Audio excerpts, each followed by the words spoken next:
Tonight's the night, guys. Saturday Night Live in it. Saturday Night Live in it. Let's see if this kicks into gear. I got 5 people waiting already over here on the YouTube channel.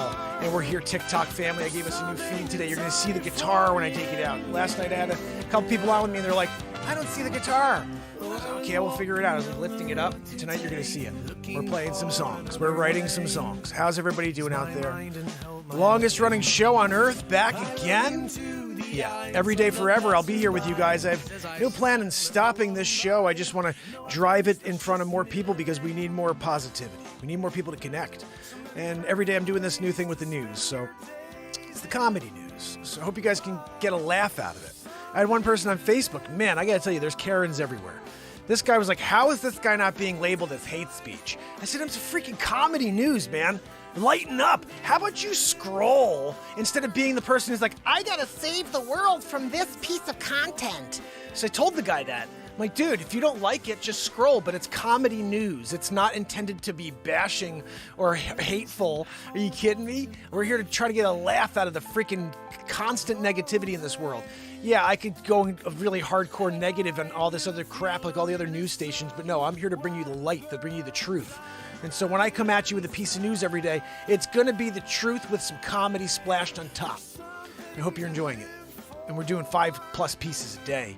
Then I'm live every single night for 1,307 days in a row, guys. I got a guitar here we're about to freaking rock out on. Zabrowski, you ready to give us a woohoo? Zabrowski, drink your freaking yoo-hoo then. He said, not yet, I'm drinking my yoo-hoo. I get it. He gets 6 of them a day. We give him a 6-pack in the green room, you know. So he shows up, he drinks his yoo-hoo, getting ready for the woohoo. I hope it's a Grammy-worthy woohoo tonight. I mean, I'm not here just getting like a weak woohoo. You know, I want a really good woohoo. What's that? Okay, Zabrowski says he's going to bring it as he gargled his yoo-hoo. You guys heard that, right? What's that? Joanne, stop it. Wheezing already? Guys, I apologize. The wheezing gets extra loud when Joanne's in the back and she starts hearing Zabrowski gargle the yoo-hoo. It's kind of a thing for her, you know. Anyway, how's everybody doing out there? I got fam and friends here kicking it from the top over on the tuber. We got Deb Denny, Karen Sanchez, S. Coop, Trish Killian. There's something to live for, yeah, yeah, yeah.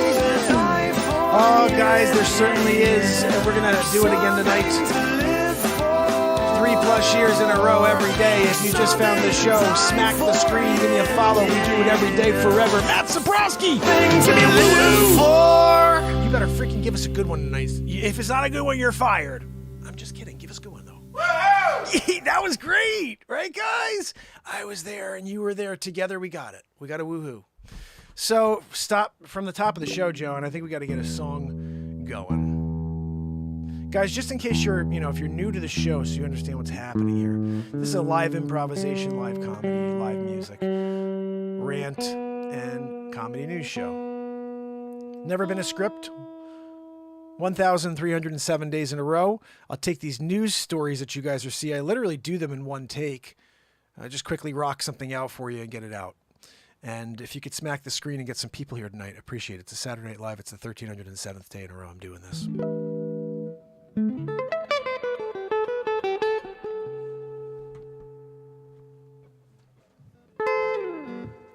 So, anybody have a topic for me?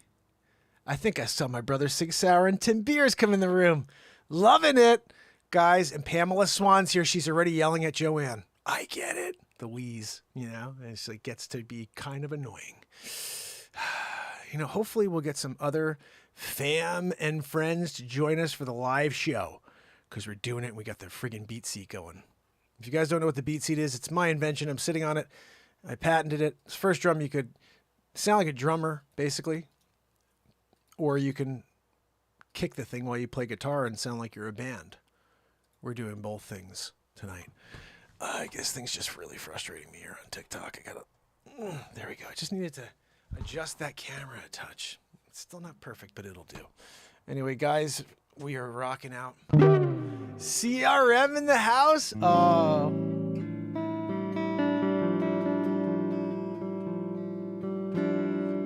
We're gonna write something right now. Anybody have a topic they'd like to hear something about that I can write a song about in the moment for you? I would be thrilled to create something cool for you right now.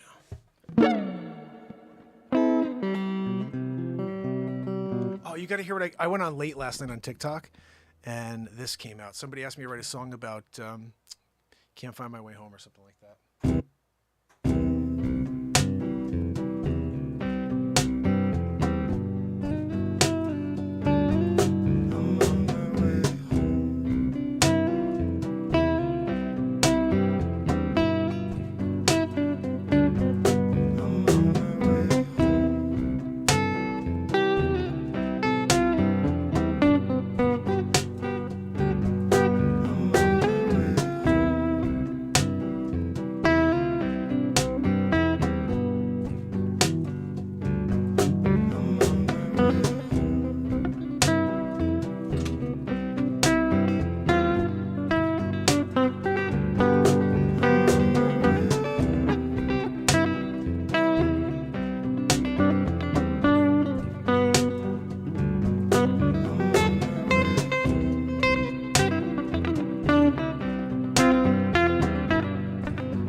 Let's write something. Who wants to come up with a song in the moment? Anybody have a topic for me? If not, I'm just going to improvise something live, which, you know, we like to do that anyway, but...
Let's try it one more time, but proper.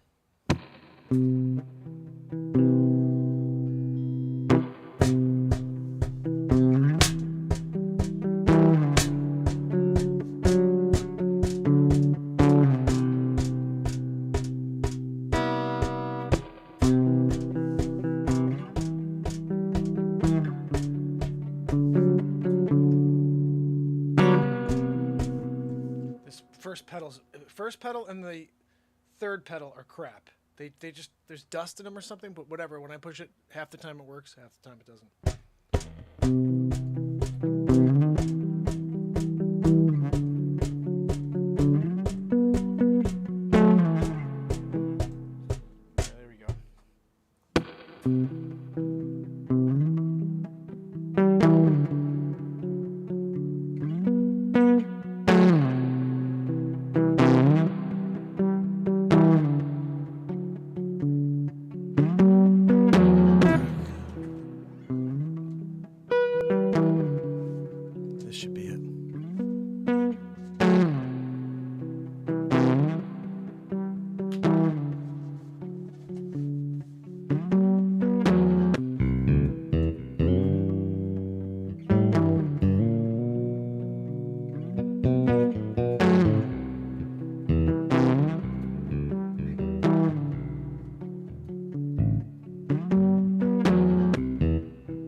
seat in there.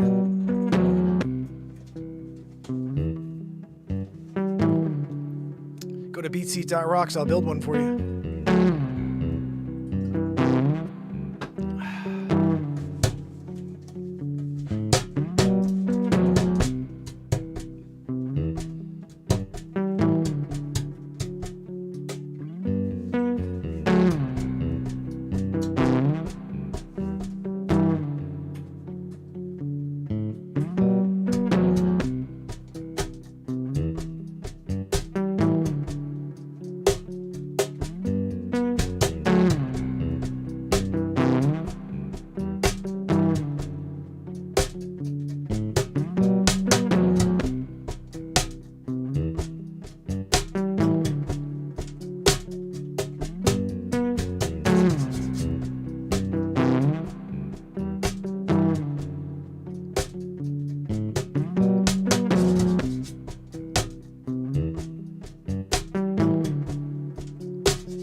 castle in the distance. You said all day find the path. The tide don't seem to bring you that way. You gotta find another way round.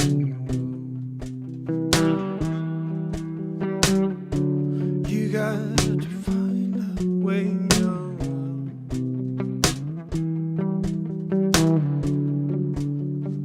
Find a way around.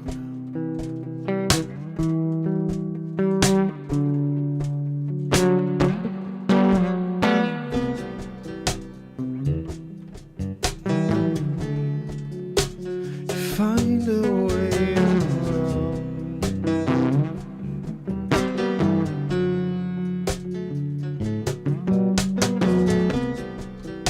Ships away right now.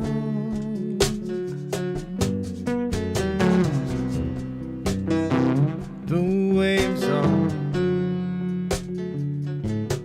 blasting us away from our final destination. Oh, but we keep on trying.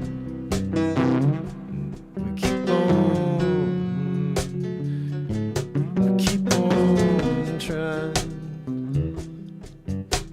go.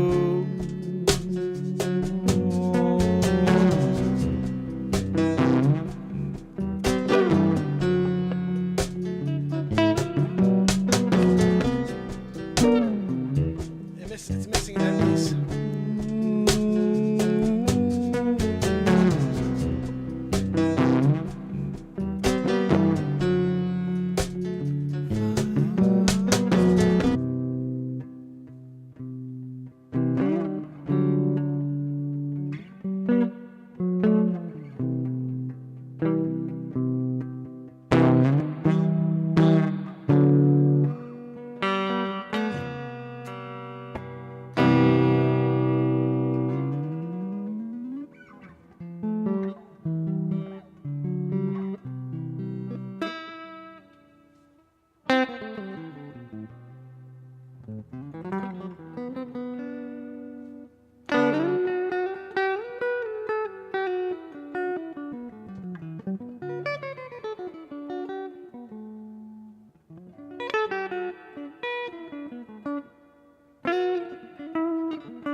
How's everybody doing out there?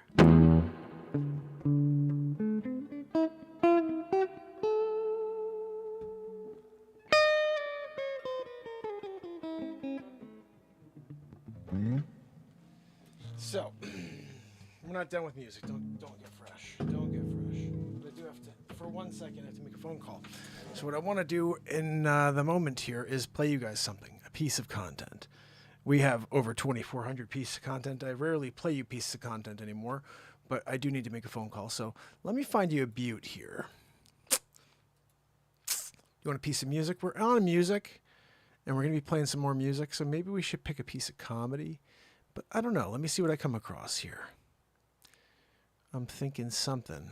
There's a ton of shorts lately because that seems to be the only thing that gets views here on YouTube. Not always, but... Okay. Man, I haven't dropped a piece of real content in a while because nothing gets seen when I put out real stuff. So I'm like, let's just keep doing the shorts, and we'll get people to hopefully come and kick it with us here. Wow, I'm scrolling. I'm on page 3. Really? I put out 90 pieces of content between my last... So I think it was a song. Not even joking. I'm on page 3 looking. Okay, here we go. Got The World's Gone Crazy, which is a minute 44, 3-minute song. Those are the last 2 pieces of content. That was, let's see, that was 90 pieces of content to go. It's nuts. Man, I'm dropping crazy amounts of content, though. That's the thing you have to understand here. So let me play you this. This is about Nancy Pelosi's husband. Should I throw that on for you? It was pretty, that gets too political. Let's go into something that's non-political. And, actually, I think we're going to play Birds of a Feather for you because I think that song's fire. And I don't have to worry about any commercials coming in if I do it this way. So, don't go anywhere because I will be right back for some more jamming. But you don't want to go anywhere either because this song is freaking fire. This is going on the new album as soon as I put it out. Which I keep talking about. I just haven't, who knows when I'm going to actually dat. You're like, oh, when'd you dat? Who the freak knows? I didn't dat. Sometimes you want to dat. You're like, I'm going to dat. And you just don't get around to datting it. You can't be, blamed for not datting it. Like you wanted to dat. You just didn't get to dat it. I get it. So we're going to try one of these songs. We'll see if this is the right one. If it's not, you're going to deal with the freaking song that's on. Just kidding. It's probably fire anyway. Look, we only put out stuff that's friggin' ridiculous. I'm just kidding. By ridiculous, I mean no idea what the hell we're doing. We're just making it up in the moment. And hopefully you enjoy it. I put the lyrics at the bottom of the page so you can read along. This one here is one of my favorites if it's the right one. Nope. This is still a cool tune, but...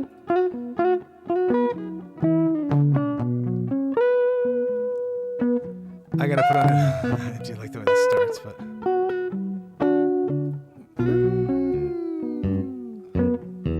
I mean it's pretty much a fire tune too, but I wanted to find Birds of a Feather for you.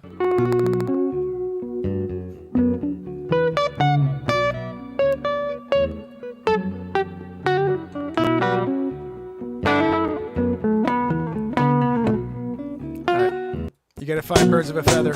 Here you go. Wanted to watch this. Whoa, wake up every morning, wonder if the sun will rise. Society around me, yeah. Can't get a ride when I put my thumb up in the street, yeah. We're dealing with the thievery of humanity, and no one seems to care. Take some change when you jingle, yeah. You're looking for someone you can mingle with. Have a conversation, yeah, and see if you can come together, yeah. Cause we need more of that right now, we can get together, start the plans, oh yeah, no, you down with that? Hey. Are you down with that?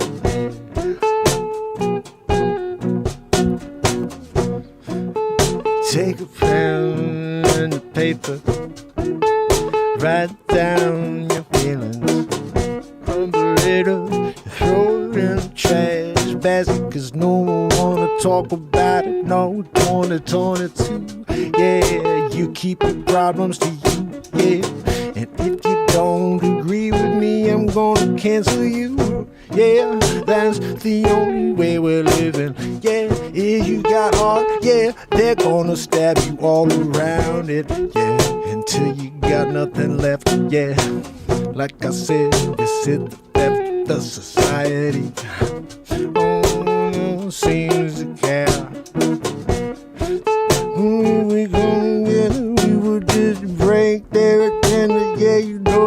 got a problem with that. Don't want you to bring them in this small song town. We'll bring them together. Yeah, no, you can't ever take us towards the part. No, it was a story in a book. Yeah, the lies and the never were real in the first place. Rich in the world, yeah, we're coming together here every night, me and you. You know we gotta do, we gotta do to try to rise above what they're trying to do to me. You, yeah, get us to divide in this society. Yeah, we gotta come up to an understanding.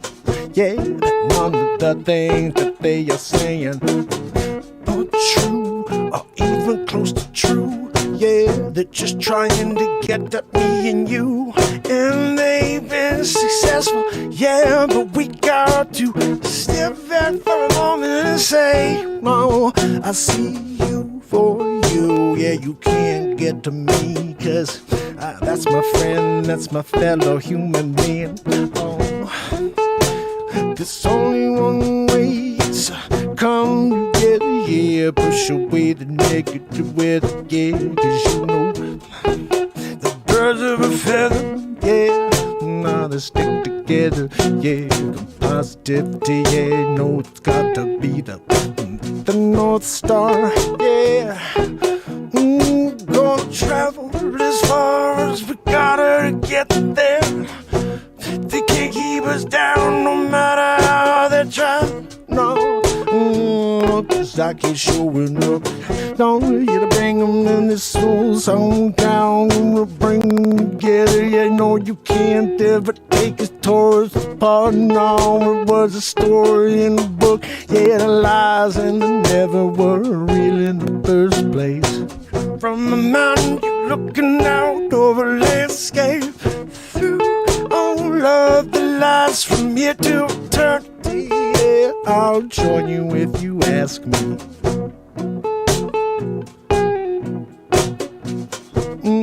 Yeah, if you could only see what they're trying to do to you and me, you would just walk away and take the breath. Yeah, you would say, hey, none of this is true. Yeah, cause everyone should have their own point of view. When we talk about the freedom, yeah, we're not gonna talk about the hatred, no, yeah, cause that's not condoned, no matter who be throwing stones, yeah, no, yeah, it's time for us to drop the stones, just keep your eyes open. Oh, yeah, just keep them ears perked up. You listen out for the slippery tongue, the snake-like venom. Yeah, it's coming out through the television. Shut it off, shut the negative down. Yeah, people just need to open up their eyes. Don't want you to bring them in this small song town. We'll bring them together. Yeah, no, you can't ever take us towards the part. No, it was a story in a book. Yeah, the lies and the never were real in the first place. Museum. So give me a topic and we'll make it spin. You take that record, you scratch it back to front. Yeah, on the B side you find the track. Yeah.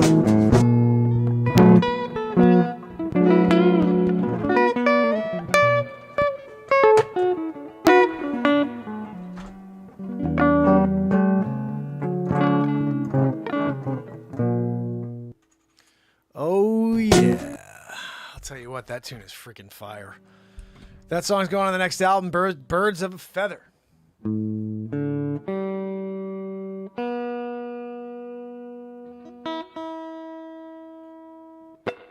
So we need to come up with something else.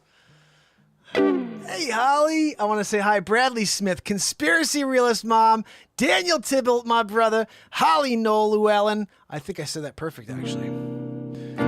Llewellyn, I think maybe. Llewellyn. I think it's Llewellyn, but spelled Llewellyn. Llewellyn, but pronounced Llewellyn. We're going to just guess. Kathleen Danford in the house. Kill it and grill it if you're not killing it and then grilling it. You know? That's just like goes without saying. You don't need to go to YouTube to see like what you do after you kill it. You grill it. It's like a 1-2 Magoo. Pamela Swan. What's that, Pamela? Yeah. Joanne's still wheezing. Pamela asked me if Joanne was still wheezing. Yeah, clearly. S Coop, you can't get down, with nothing unless you have the S Scoop. You got to get this scoop, and we're doing it. And then, of course, Trish Killian, she's here doing it with us every night. We're playing some music with Trish and Virgo Psych. Loving it when Virgo Psych. We got to get, down. It's psychiatry. We got to get into the mental, coming from a certain perspective. Remember what Dr. Wayne Dyer said, change the way you look at things and the things you look at change. He was dead on with that, by the way.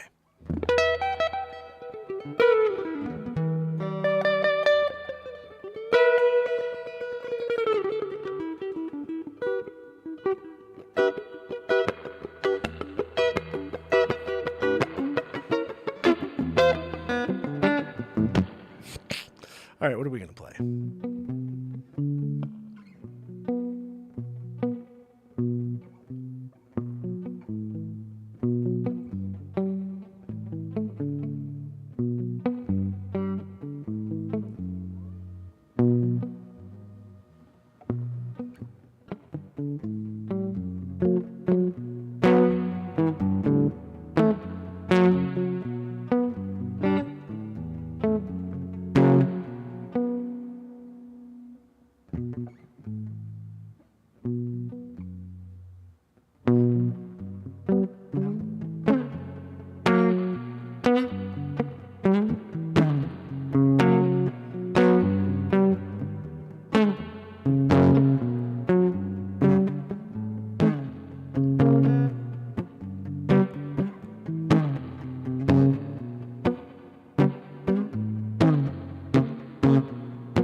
Saturday Night Live, we're feeling right.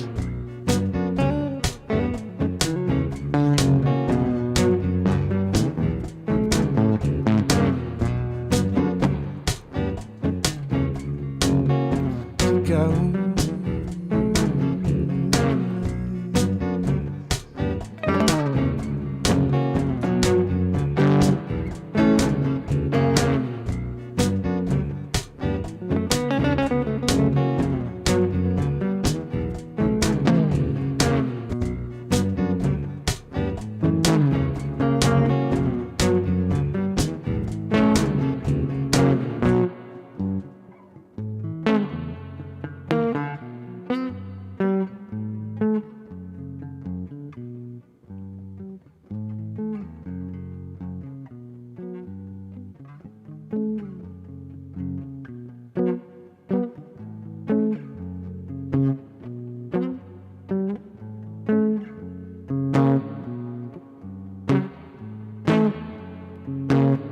Take a spin for the night. It started at a moment's notice, lasts all night.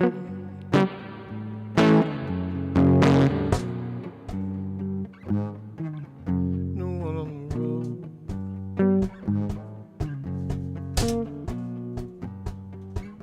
No one never knows. You just keep driving on your way. Nothing's going to stop you, no.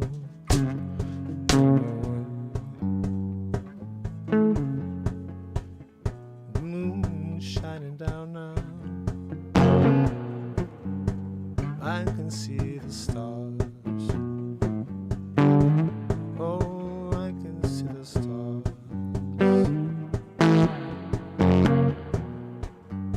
I can hear nothing now. It's so late at night. Everyone's sleeping. No one in sight.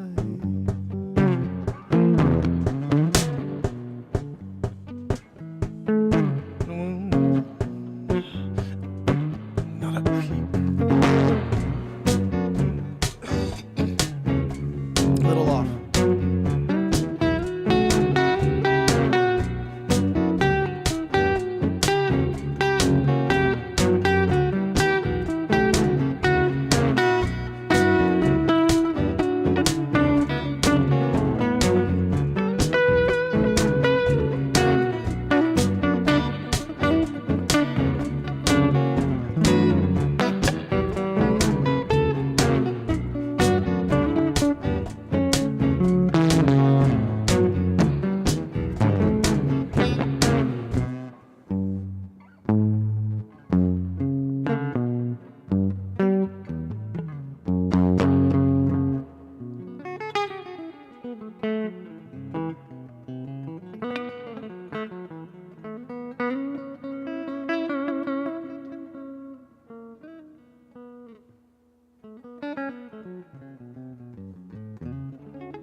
Goodness.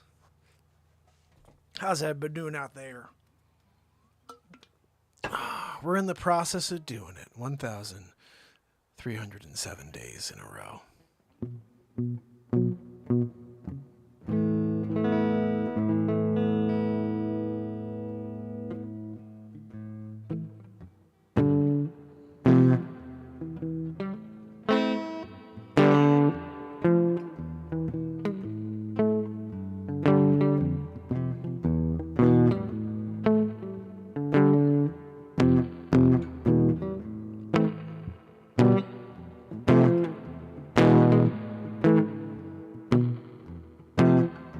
Coming off the charts, 1968, Ray Charles hit the road, Jack. Redone in 2022 by Renaissance Man, and I'm Casey Kasem.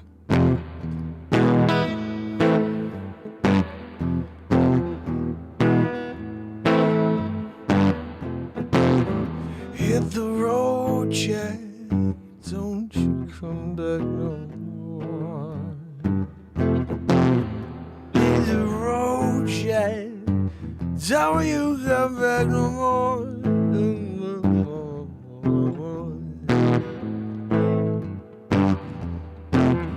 Hit the road, Jack. Don't you come back no more. Yeah. Hit the road, Jack. So you come back no more. Yeah. Oh, listen, baby, don't you treat me this way. I'll be back home feed someday. Don't matter if it do, 'cause it's not that straight. You ain't got no money, you just ain't no good. 'Cause if you say so, got to bang your bangs and go the road, Jack, yeah. Hit the road, Jack. Don't you come back. Hit the road, Jack, yeah.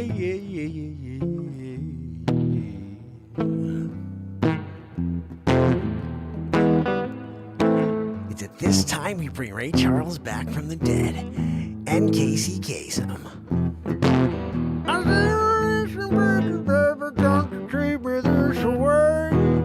I'll be back on my feet someday. Don't matter what I do. Just understood. You ain't got no money. You just ain't no good. Well, I guess if you say so, I'll get back my bags and go.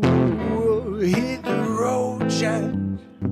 Don't you come back no more. No more.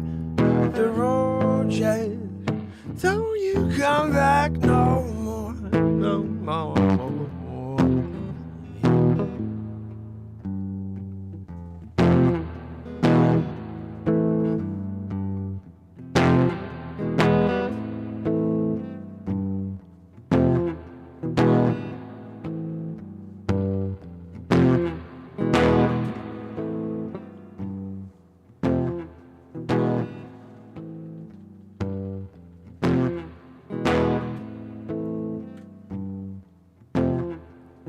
Ladies and gentlemen, I'm Casey Kasem. Introducing Ray Charles.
the road, Jack.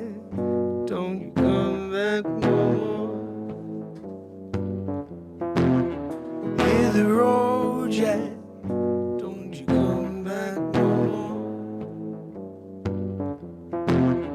Hit the road, Jack. Don't you come back no more. No more. Yeah, yeah, yeah. Hit the road, Jack. Don't you come back no more. No. Hit the road, Jack.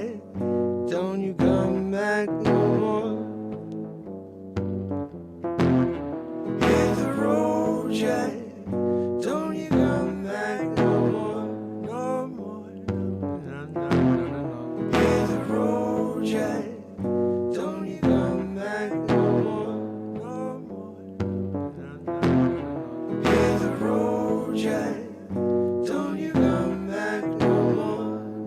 more.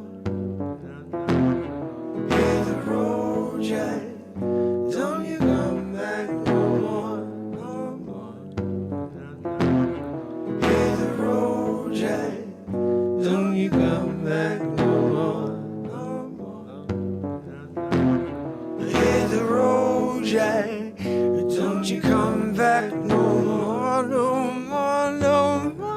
No more. No more. No more. Jack. Don't you come back no more. No more. No more.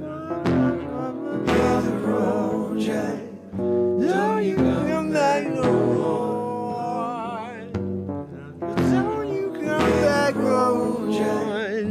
Don't you come back no more. Don't you come back no more. No more. Don't you come back no more. Said don't you come back no more. Yeah. Said don't you come back no. Don't you come back. Don't you come back no more. No more. Hit the road, Jack. Don't you come back. You can't come back no more. We ain't letting you in the door. No. You got to go, Jack. Catch the next taxi out the depot. Yeah. You got to go. You mentioned everything we want to know. The positivity that's running through you and me. Yeah, yeah. And if you can't connect to it, you got to get to it.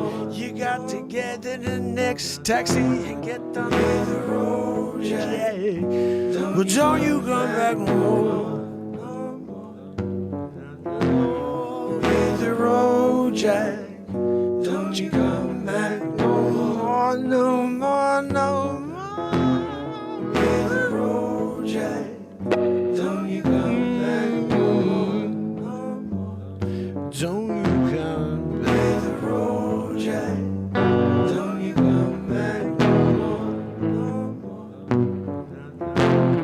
Hit the road. Hit the road. Hit the road, Jack. Don't you come back no more.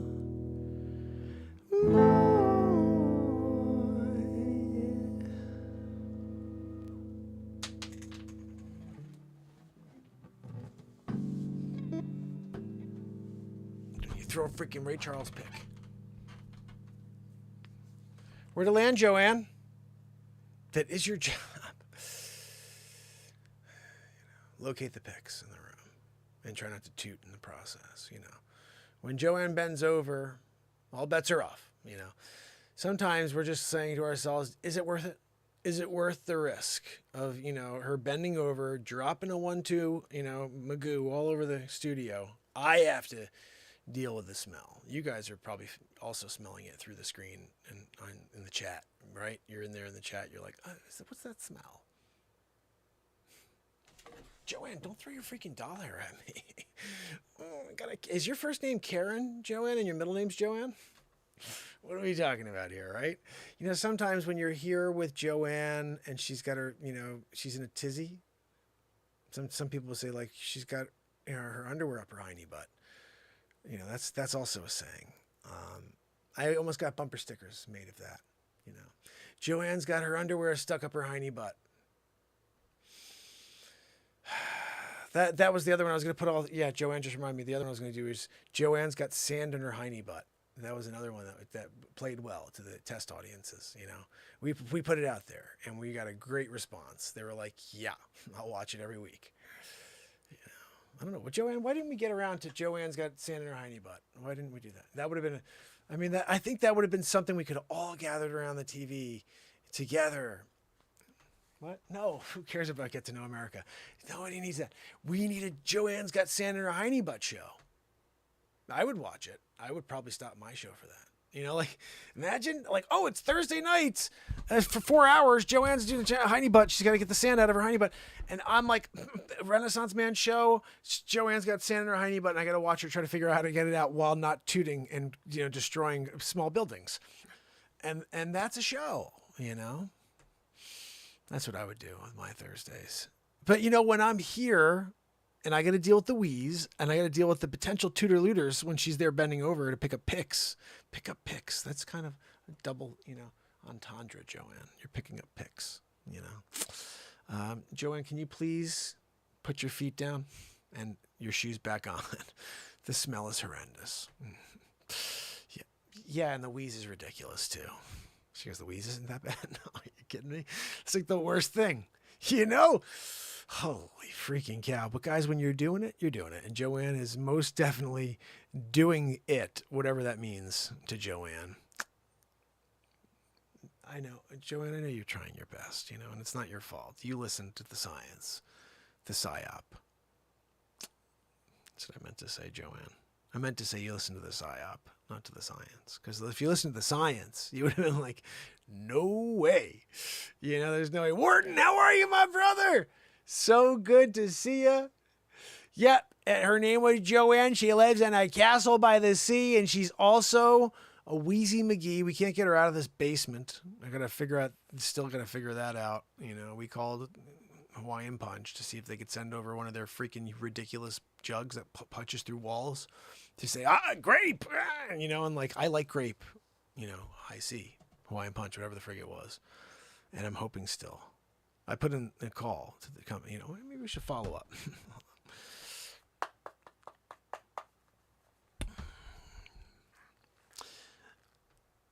Yes, Kool-Aid. This is Mark Pires Renaissance Man. Look, oh, jeez.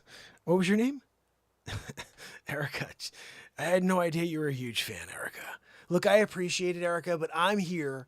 I'm doing it in the middle of the show, and we're trying to figure out why you still haven't sent one of your stupid, you know, big jugs of juice down here to break through my wall and get Joanne out of here. Oh, jeez. I'm so sorry, Erica. I thought I had the right company. I didn't realize that you guys didn't do that it was Hawaiian Punch. Let me give them a call, but I appreciate your, you know, supporting the show. Oh, you're in the chat.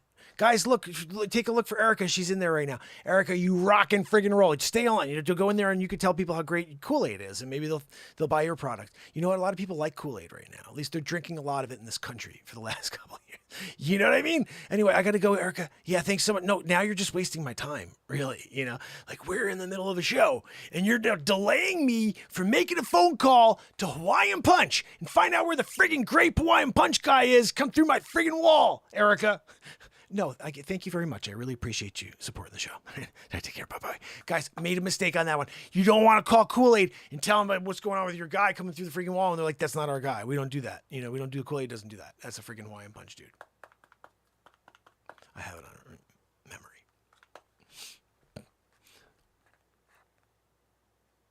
memory. Yes, customer service, Hawaiian Punch. Yeah. Okay, I just want to make sure I was calling the right place. Don't get all in a tizzy. Okay, what's your name? Joanne with a wheeze? Anyway, listen, wait, you know that how do you know about Joanne with the wheeze? You're a fan of the Renaissance Man show? What, are you kidding me? You're there doing it for Hawaiian Punch, and you love the show. Good for you. I appreciate. What's your favorite, thing that we do here? Oh, what I'm doing right now? That's pretty cool. I appreciate that. Look, hold on 1 minute. I just want to ask you a quick question. When he's sending down the grape guy, since you're a fan of the show, like, what are we doing? When's he coming through to break through my freaking 12 inches of masonry? You know, I know he could do it with his stupid freaking, bottle-shaped body and just start, grape, Hawaiian punch. Put a freaking hole through the wall. I'm bringing Joanne out. Yeah, no, grab a freaking winch. Whatever. You know what I mean? You get her out however you got it, get her out. I'm down. Like, I just want her out. The smell is horrendous. She just tutor-looted just now. Oh my goodness, the air is now thicker because of that, I'm sorry, I didn't catch your name. Jasmine, thank you so much for the support. And can you check on the, Grape Hawaiian Punch guy for me? Yeah, no, I'll wait. Guys, Jasmine freaking rocks. She's a fan of the show too. We get lucky sometimes when we make phone calls all the time. We call, everybody seems to be a fan of the show. Just doesn't seem that they find the show. We're like, but it doesn't matter. They're fans of that freaking show. What's that, Joanne? No, Joanne, I'm waiting for her. Stop wheezing so loud. I can't hear her over your stupid wheeze. Oh, yeah, no, Jasmine, I'm still here. Oh, he's coming tomorrow? Just a short, little quick final follow-up question. What do we do after we've taken out the wall? You sending a guy to come and fix the hole? Like, what are we doing? You're not going to just leave a hole after this guy freaking stupid Hawaiian Punch guy comes and makes a hole in my freaking wall, right? Right? He's going to come back and patch that thing, right? Does the great Hawaiian Punch guy come with a bunch of freaking, cinder block? So after he does his stupid gag, breaking down my wall, he's laying brick. He's laying freaking, cinder block. Well, he does it well because he's used to breaking down walls with his stupid body. He's got to use them dumb hands too, the 3-fingered hands. Yeah, no, I know, with the dumb white gloves. I'm waiting. Goodness. Sometimes when you're in the middle of envisioning a stupid grape Hawaiian Punch, jug, 64-ouncer, coming through the wall right here and dragging Joanne away, sans, or I guess you could bring the winch. I want this studio sans Joanne. Can we work that out? No, I expedited that order. No, I'm appreciative. Thank you very much, Jasmine. Look, no, yeah, come and hang out. Hang out in the chat. Yeah, all right, gotta go. No, now seriously, Jasmine, I appreciated you, and now I'm starting to get pissed. Now you're just wasting my friggin' time, wasting the time of the Renaissance Man show. We got Bradley Smith, Conspiracy Realist Mom, Jim, Kathleen Danford, Jasmine. Oh, you're here too, Jasmine? Jeez, I didn't know you were in the chat. Kill It and Grill It's here too, kicking it with us. And Pamela Swan S. Coopin. Wharton Fistle's kicking it with us? Yep. Yeah, Missile Fistle. That's exactly what we got over here. She goes, you mean Missile Fistle? Yeah, he's as fast as can be. When Missile Fistle gets the call, it's done. Before you even think about it, you're like, oh, I wonder if Missile Fistle, done. You didn't even get a call on it. The text came in, ding, I wonder if Ding, what's going on over here? Oh, Missile Fistle's order complete.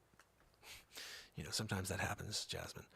Yeah, no, Jasmine, I got to go now. Sometimes we get into a little side piece of comedy and you just have to wait for it. Okay. Yeah, no, I do appreciate you. Thank you very much. I'm back to appreciating you. I was pissed, but you helped me into a piece of content, Jasmine.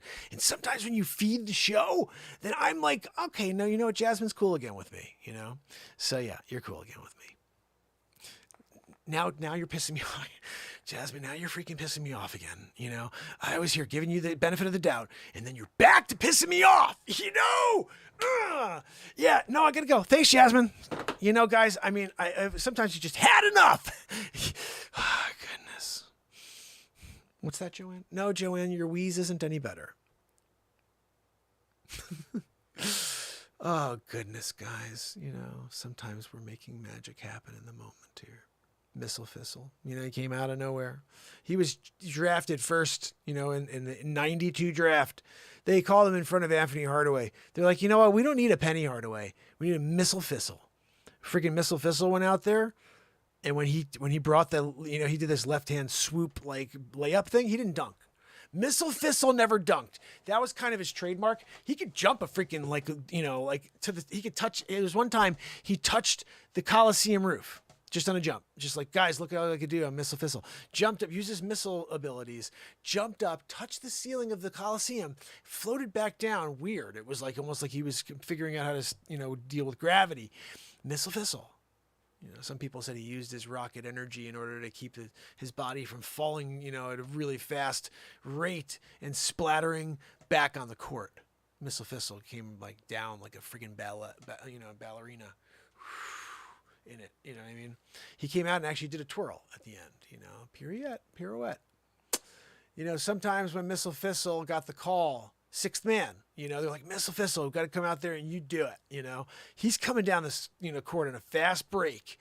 And he did, you ever seen NBA Jam? He did a jump, a flipperoo, triple flipperoo, and the ball went on fire. And he goes, instead of dunking it, he could have easily dunked it. He was flipperooing it, guys. All he had to do was go, choo. Instead, he went, finger roll. Missile Thistle did a finger roll. You know, that's the beauty of Missile Thistle, is like he had some real, like an elegance to him, you know. And I appreciate the elegance. Like, I didn't want a guy coming in doing the triple flipperoo and then dunking it and breaking the backboard, you know, like Shaquille O'Neal style. No, I'm sorry. I want a guy doing a triple flipperoo, ball on fire, finger roll. You did a finger roll and swished it, you know. It didn't hit the rim at all, you know. And you did like a high finger roll, you know. You threw it up in the air, like almost touched the ceiling, and you were like, I wonder if I could almost touch the top of the ceiling, Coliseum ceiling, with my ball, and then it just comes back down, swish, you know. That's how good you were, you know, at doing the finger roll, you know, Missile Thistle. You know, sometimes you create a piece of content for a family member. We did it for Kill It and Grill It. We did one for Sid. Sid has his own freaking, like, alcohol beverage. Sid 45. Hey guys, if you haven't seen Sid 45, you got to go freaking watch that. You should go see Kill It and Grill It's bit. Very funny stuff. But Sid's bit was like 25 minutes long, and it was so freaking nuts. There's a part of the Ben Affleck head in there too. If you guys don't know anything about Ben Affleck head, it's a part I created basically. But it's called The Curious Case of Ben Affleck Head. And essentially, yeah, Wharton said they threw me again at this curtain at the concrete wall. I'll tell you, when they send that purple freaking Hawaiian Punch guy to take down that wall, it's going to be a good day here. Getting rid of Joanne, at least for just a little while. We're going to walk her in the backyard. Give her a thorough walking and let the neighbors hear the wheeze for a little while, you know. They may hear it through the walls, actually. Joanne, I wonder what decibel you're at through the walls. You know, like if I'm standing outside and you're just here wheezing, you know, what decibel are we at? Maybe a small aircraft? You know, could be. I'm going to go check tomorrow, Joanne. What? Oh, you have the decibel meter? Yeah, go get it out for me. I'm going to do that. You know, I'm going to go and get that information. Renaissance Man Show needs to know what's the decibel of that friggin' wheeze I keep hearing while Mark's trying to do the show. You know? Oh, goodness. Guys, I love messing with Joanne, you know, in Zabrowsk. Anybody is Wharton? I hope people know that freaking Joanne, if it wasn't for her, you know, I'd get some sleep at night. I'd actually sleep, you know. But because she's here and she's wheezing and sometimes she's even making requests. She's got a bell, you know. You know, like when you're not feeling well, you get a bell and it's just like, freaking bell. Joanne has a bell. Whenever I'm not here, I give her the bell back. And so she could tell me when she needs water, you know, or like a freaking snack, you know. So I'll come and throw, you know, crackers at her through the freaking cage.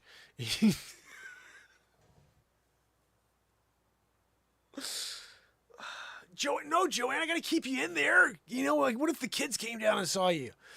That could be dangerous, Medusa style. You know, you have broken 5 cameras. You know, it's not the wheeze that breaks it. No, I'm sorry. It's the humongocarditis that you acquired by listening to the psyop. I mean science, I'm sorry. You know, sometimes when Joanne thinks she's getting the best of him, you know, like, oh, I'll get 18 bugga boosters. She winds up giving herself a, you know, gigantocarditis. And that's no good. That's not like you're going to a dinner party and you're like, oh, what did you get this week, guys? Tell me something new in your life. Well, I got a freaking, you know, cardio issue. What's going on with you? You ever heard of hot air balloon carditis? Yeah. Right now I'm about to freaking take off. But don't even get me walking up a couple flights of stairs. It's over, you know. Literally, I'm stuck to the ceiling. Charlie freaking Willy Wonka style, Charlie Chocolate Factory, Grandpa, Willie, whatever his name was. Where's the soda that you drink and then you could burp? They didn't bring it that day. Willy Wonka. Sometimes, jeez, it's not like this is not intentional. Maybe I brought up Willy Wonka because I got a freaking chocolate bar right here. You could almost see through that chocolate bar. I wonder if that means I can open it and you won't even know if I'm doing it. I'm just eating it. It's invisible candy. Kind of invisible candy, isn't it? You can sort of see the buildings through it. Sort of cool. Yeah, Joanne is wearing 3 masks. She's got an N95, and then she's got an N95, and then she's got an N99 on top. To her, that's 104. She got 104. She can't breathe, but that's, probably why the wheeze is extra loud. She has like an echo chamber out of her triple mask situation. Like when she echoes, when she breathes and wheezes at the same time, that's what right there. You get it. You hear it. You're feeling it. God almighty. Joanne, can you just stop for 10 minutes? Give me a chance to friggin' think, How many pieces of content do we have about Joanne, guys? I mean, seriously, how crazy is it that I have like 50 or 60 pieces of content about an inanimate lady in the friggin' room? Oh, goodness. What was this one? Does anybody appreciate stream of consciousness comedy anymore? I want to put this on because I don't know what I did on this, but I thought it was good enough to put that in there and say that because I don't think anybody appreciates what I just did for the last 10 minutes. But this is a bit of it.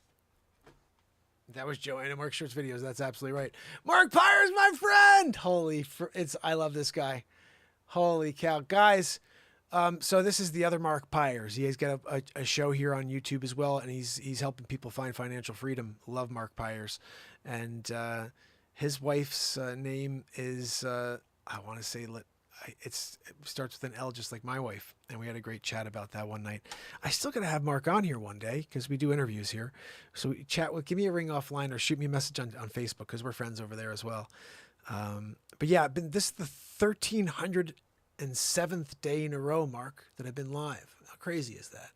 1,307 days in a row of positivity, live comedy, live songwriting, just basically anything that can get everybody away from the negativity for a few minutes. And it's a thankless job in a way because the world we live in doesn't appreciate what I'm doing to the point where they don't share it. They don't really build out the show like they should. We've been here for so long now, 3 years in a row every day. And we should have a lot of people that are finding their positivity here, at least for 30 minutes a day. So the ones out there that are continuing to share the show with the people, I love you. Thank you very much. It's funny, but on Facebook lately, I'm actually doing the Reels and I'm getting a lot of views from Reels. And I'm finding new people that are following me through the Reels and they're leaving comments on my videos on Facebook because I'm taking the same stuff from TikTok, these 30-second news clips, 40-second news clips, dropping them everywhere. Now I'm getting some comments. So these people, one guy today said, "This is hilarious. I love this." And I'm like, why can't I find more people who like the type of comedy I'm doing? Like, this is pretty much like mainstream. I don't swear. There's no swearing. And I just do, I talk about the news in a comedic way. And that was a great guy right there. So I sent him a message and I said, please come and join us. I've been here for 3 years every day and they won't let you know I'm here, but you found me today for this. So please just subscribe to this link and come here and freaking hang out with us. We need more people to come and hang out with us because we do it every day. And you don't have to come every day, but just to know there is a place you can step away from it all every day is kind of cool. So let me quickly play this for you guys. I don't even know what it is. It's a piece of comedy. I'm just going to quickly grab a bowl of cereal. It is 10:30. It's a little early for a bowl of cereal, isn't it? I usually do a midnight bowl of cereal, but guys, I'm on early tonight. 10:30 show. Does anybody appreciate streaming? Guys, 42 views for this. That's why we're going to watch it, because this is an example of how YouTube doesn't share anything, especially anything that's kind of cool and interesting and just live improvisation comedy that's clean. All right, here we go. So when I was in high school and my mom Nobody told us she had MS, cares. I was just kidding. Just kidding. Can I just say something real quick? My wife sang this song the other day, and she doesn't know that my 5 feature films, every single one of them has this. My wife doesn't sit down and watch my content. Hold on, let me get myself off the screen. My wife doesn't watch my content. You know, I create 2,400 pieces of content, guys. So when I'm putting out a movie or whatever, she's got kids. Then like we have kids, so like she's taking care of the kids, putting them down. She doesn't want us. That's why I do the show late. So by the time I do the show, everybody's asleep. It's great, and I can't fall asleep. I have to create, so I keep showing up. But the other day she did something funny. And she's hilarious. It's one of the reasons why I love my wife is she's so freaking funny. And so the other day she did something hilarious. Then she goes, "Thank you for coming to Lowe's. Enjoy the show." She sang the song. And I'm like, holy cow. I said, I use that for my intro. She goes, "What?" And I said, "Yeah, for all my comedy bits and for my song, for my feature films, this is what you hear."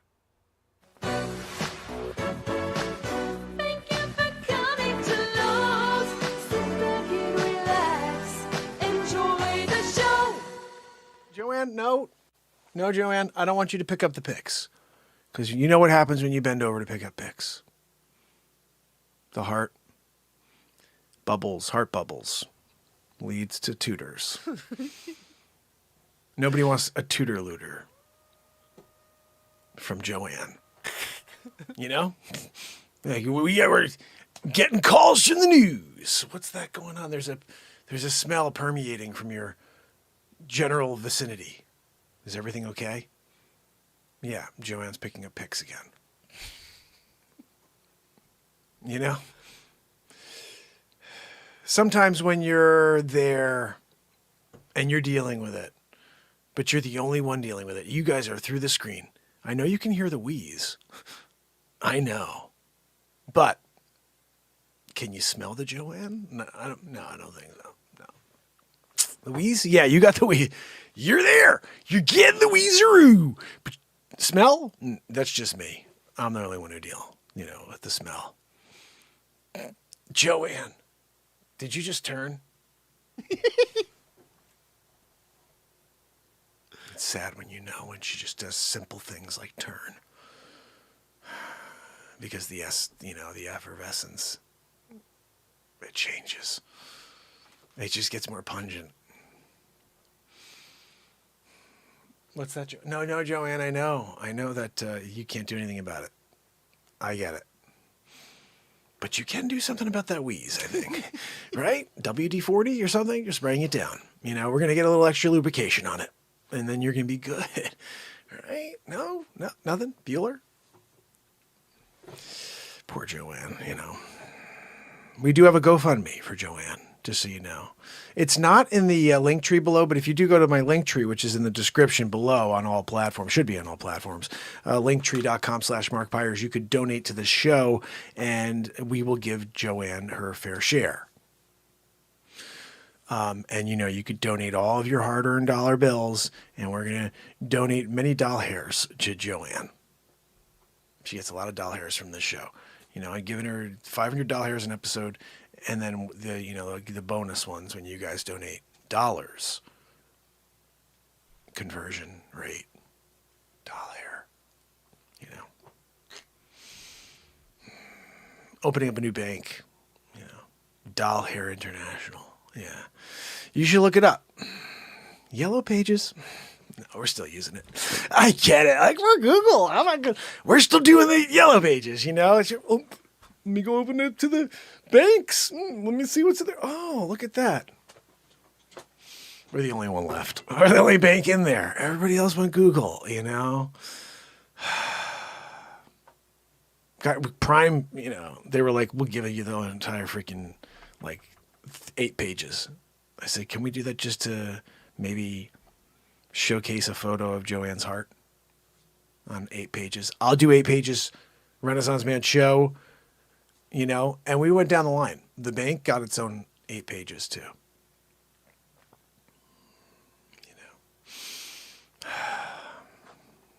Doll Hair International. Trademark. Yeah, it was, we went big league on that one.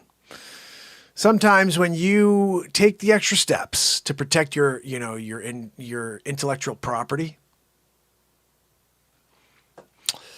You can't, no one's going to come out of down in Florida. You're not going to see, Fifth Third, like all of a sudden it's the Fifth Third Doll Hair International. No, I'm sorry. We're not allowing that because in our trademark, we allow for no abuse of the use of the name Doll Hair International.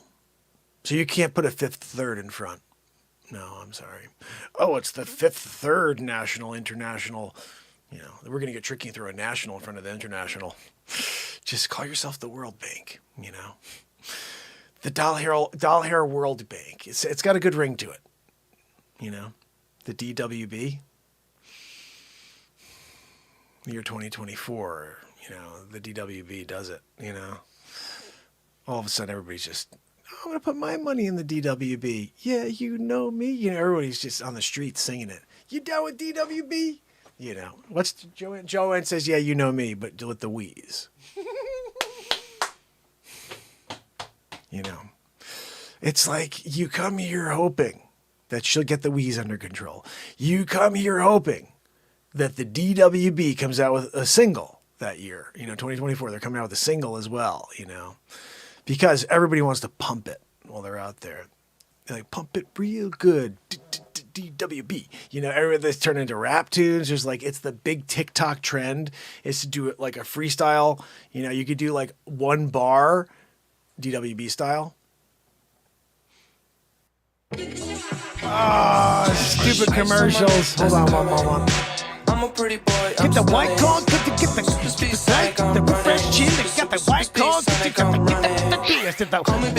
baby, got the lemonade, Your brain can't I got handle into that more than 4 one. or 5 hours of work a day. So the question is, why are most That guy can't have any of. I'm sorry. They're out there like scouting. They're looking for that next, bar. You got bars? You're the guy who's like, I got bars. They're like, oh, really? Let's see what you got. You down with DWB? You're like, I think I've heard that one before. I'm not really sure what that was. Thievery. They go to court, 2029, They were there with the original, Naughty by Nature, showing up, courtroom style, across. They stole that from me, the DWB. That's a thievery job. You guys don't know the OPP. Other people's problems, other people's possessions, other people's privates. They did all kinds of things with the OPP back in the day, and he's here doing the DWB, and in a way, I get it. We killed it with the OPP. I get it. They're doing the DWB, trying to see if he could slip one by, like Vanilla Ice. Yeah, ice baby. Doing a little something like that. But it's also like under pressure, and you're in the middle of both. Oh, he added one more note. Okay, really? Added one more note, really? It's the same freaking song. Just right. You down with DWB? Gold 2027, It was a long battle legally, Naughty by Nature. They took them all the way to the finish line. They're like, we're not letting you get away with this one. OPP, that was one of our trademark tunes. That's the one where people are like, yeah, Naughty by Nature, they was Naughty by Nature. They came out with that OPP. Everybody was saying, what is OPP? Oh, it's for people, the P is, that's not that simple. Oh, it's not. Yeah, what is it? Other people's what? Other people's principles. They started getting really philosophical.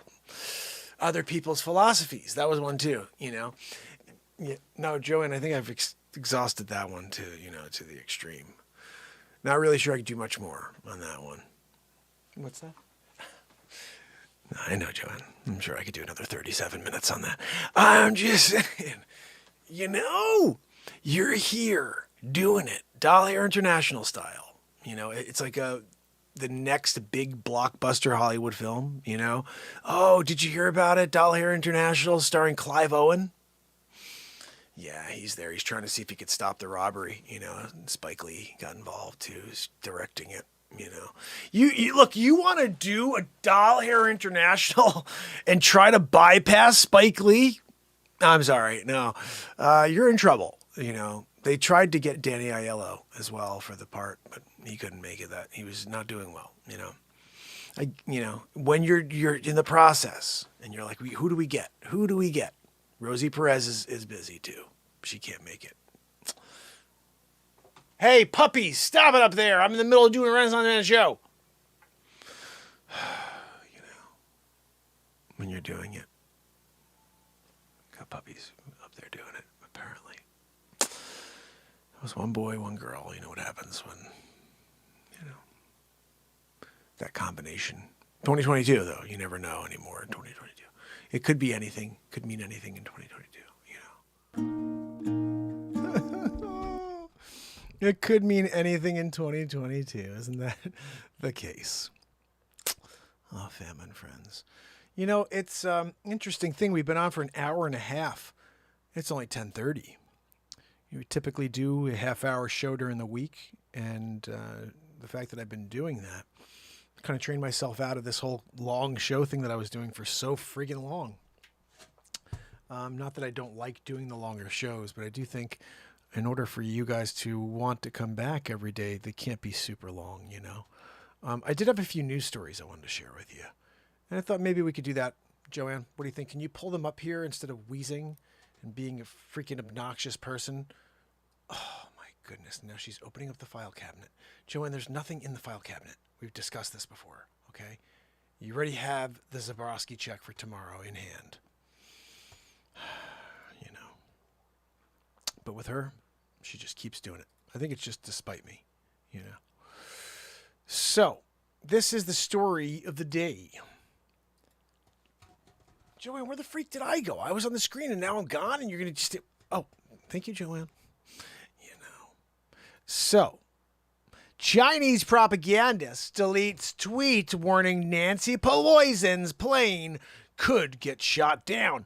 And then there's a picture of the Pelosi right behind me. She's saying, look, she's like an apothecary. She's like, come into my shop, and I will make you a poison that will kill any human who crosses you. well, it's Pelosi. She's really getting in here tonight, Chinese government propagandist Hu Xuan. I think I nailed that, by the way, Joanne. Or was it Hu Xuan? Hu Xuan. Hu Xuan. It's a huge win. Guys, Chinese government propagandist, huge win. He was freaking winning big.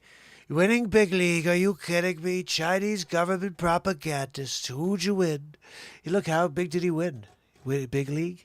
Oh, okay. Guys, Chinese government propagandist, huge win.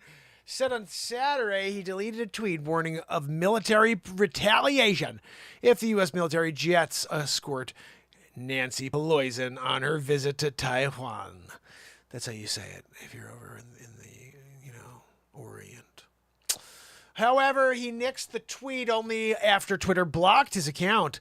Pelosi, third in line of presidential succession after President Sleepy Poopy Pants and Vice President Cackles McGee, started a trip to Asia on Saturday morning with official stops planned in Singapore, Malaysia, South Korea, and Japan. The Japan is how if you're in Europe or you're in Spain and you're like, oh, where are you going for the freaking holiday? Going to Japan. You're going to Japan? Going to hop on a freaking plane and go.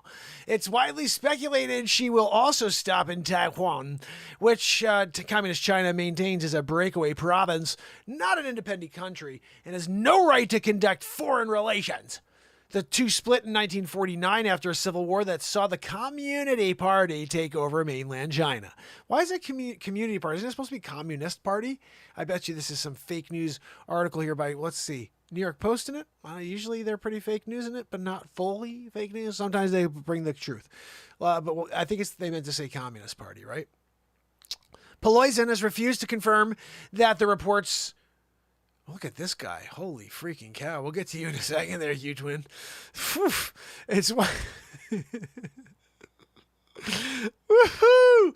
Pelosi has refused to confirm the reports that huge win will visit the self-governing island if she takes place.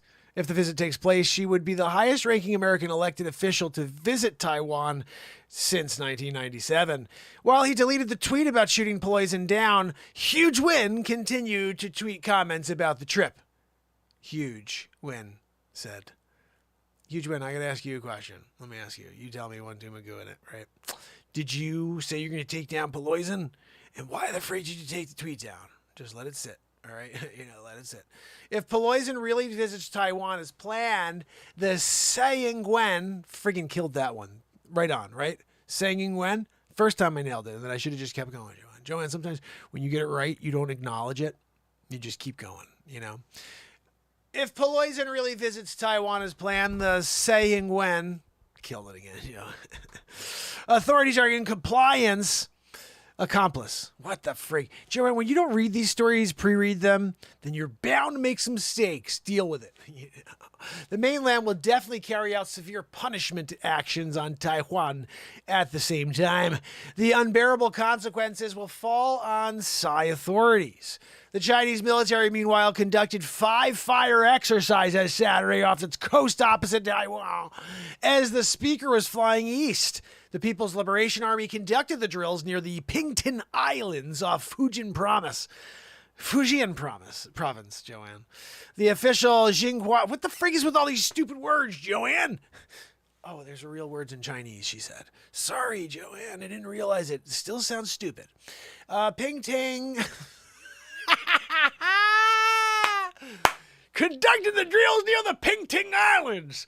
Guys, near the Pingtan Islands off Fujian Province, the official Xinhua news agency announced. Any other stupid names you want to throw in there, Joanne, for me to read in the moment?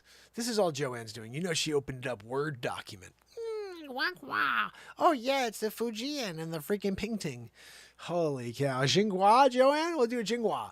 The one-sentence announcement gave no indication whether the exercises would include missiles, fighter planes, or other weapons.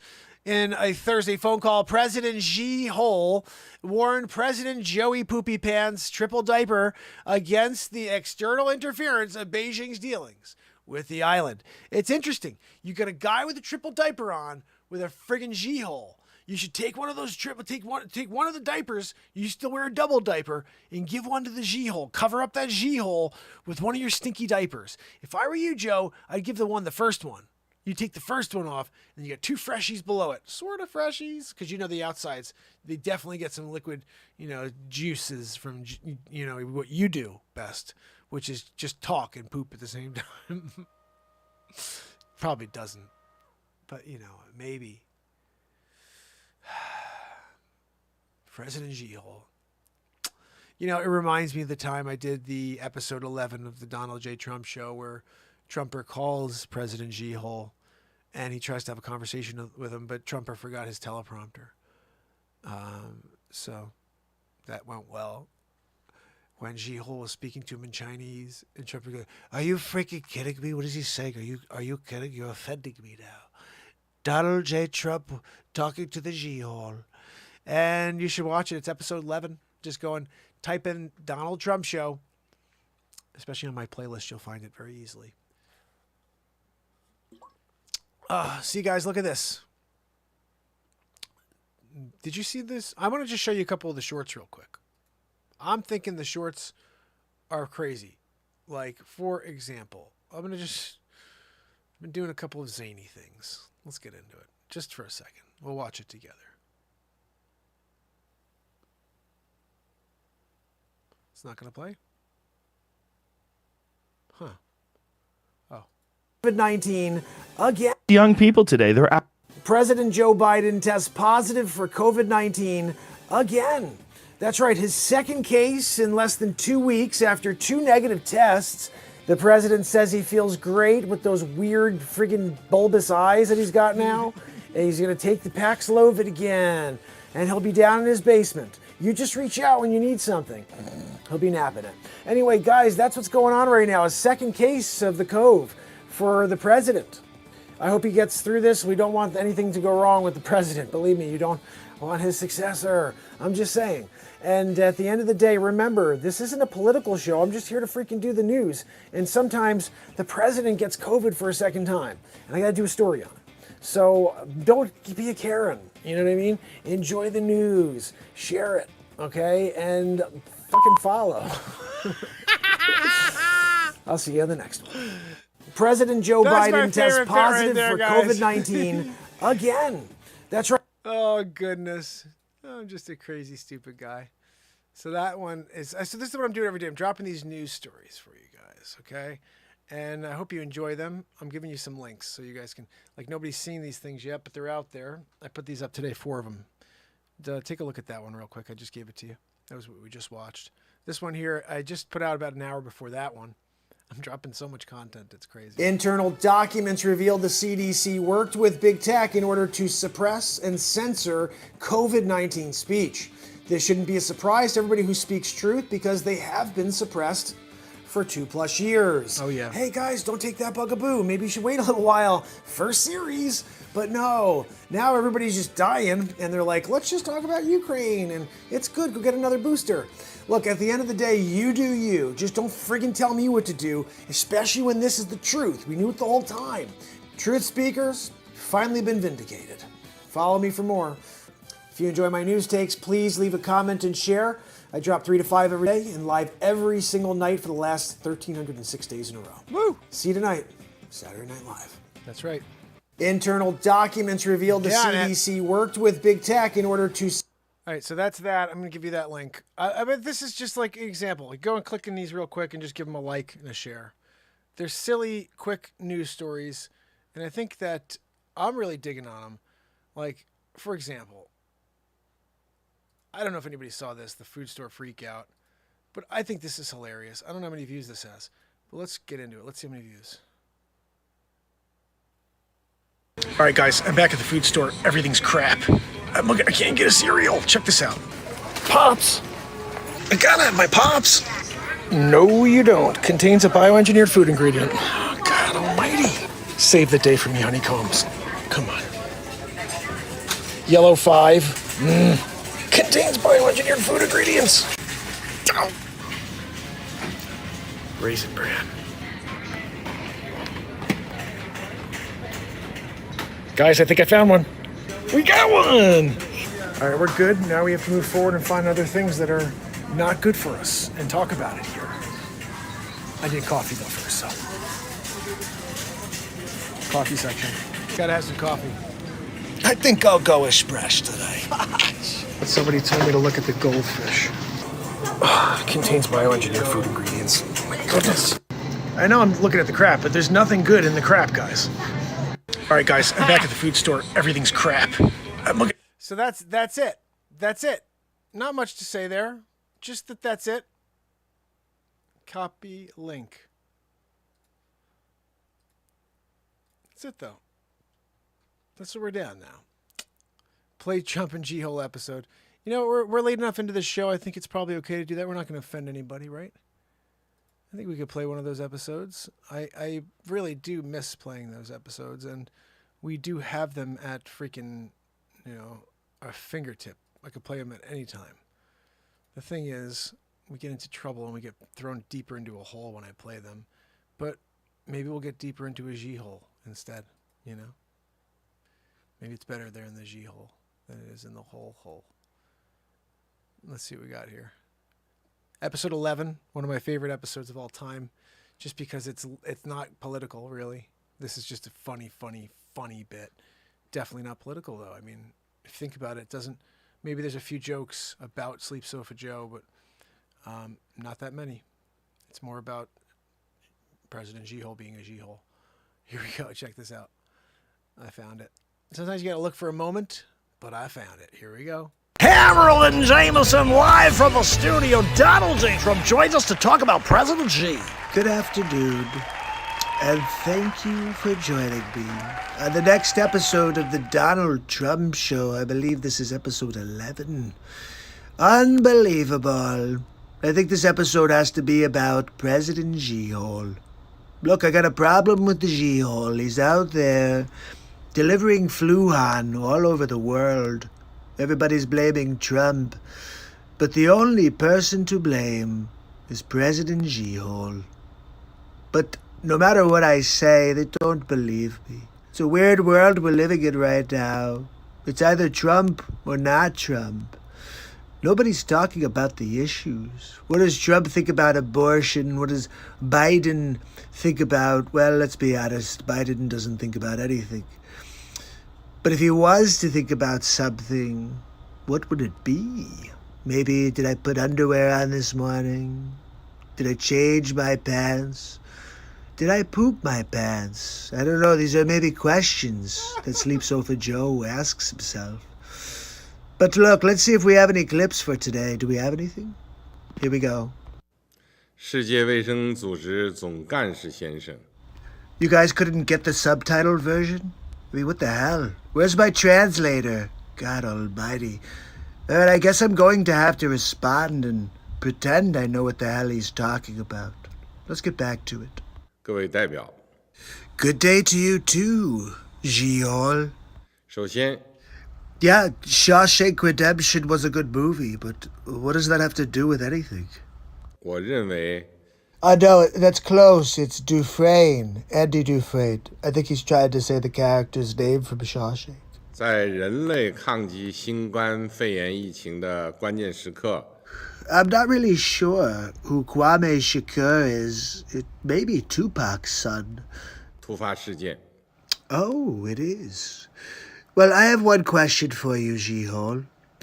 Why didn't you tell me? Why didn't you tell the world what was going on? We could have done something about it.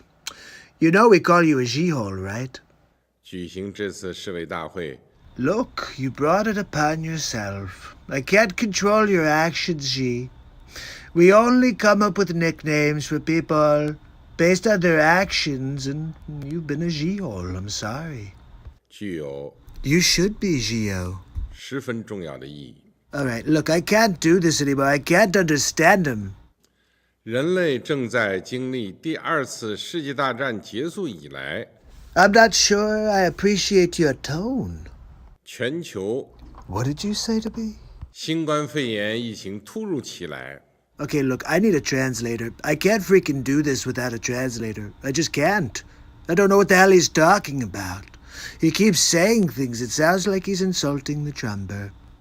最严重的 See? That's exactly what he's doing. He just said it, Ziyunda.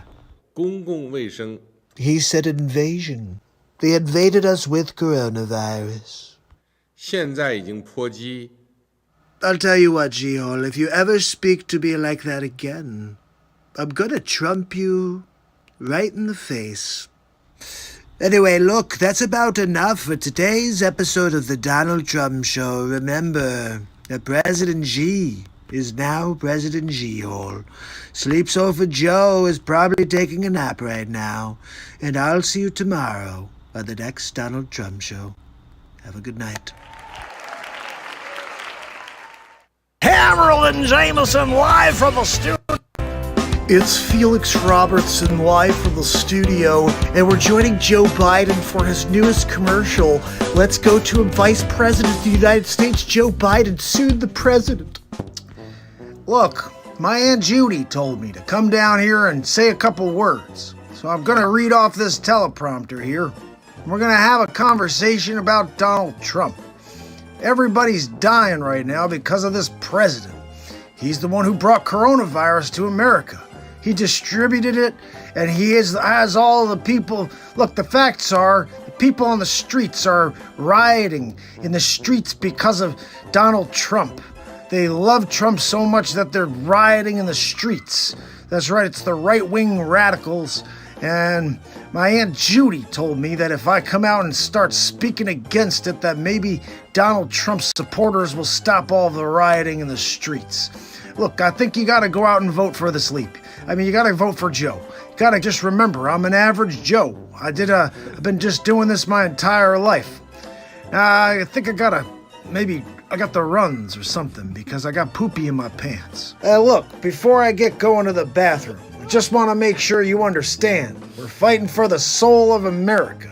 The only person that can save it is a politician for 47 years that hasn't done it once in those 47 years. My Aunt Judy said I could do it now, though. Just move that teleprompter up a little. And I appreciate you. And I look forward to being the next president of the United States of America, Joe Trump. Oh, the good old Joe Trump pick, guys. I had to grab on it. I was there, I saw it, I'm like, oh my goodness, that one. Oh, that was how led. I remember it's like at a certain point, I remember talking to someone. They're like, "You can't. You're like, half the country's gonna." I think it was Wages.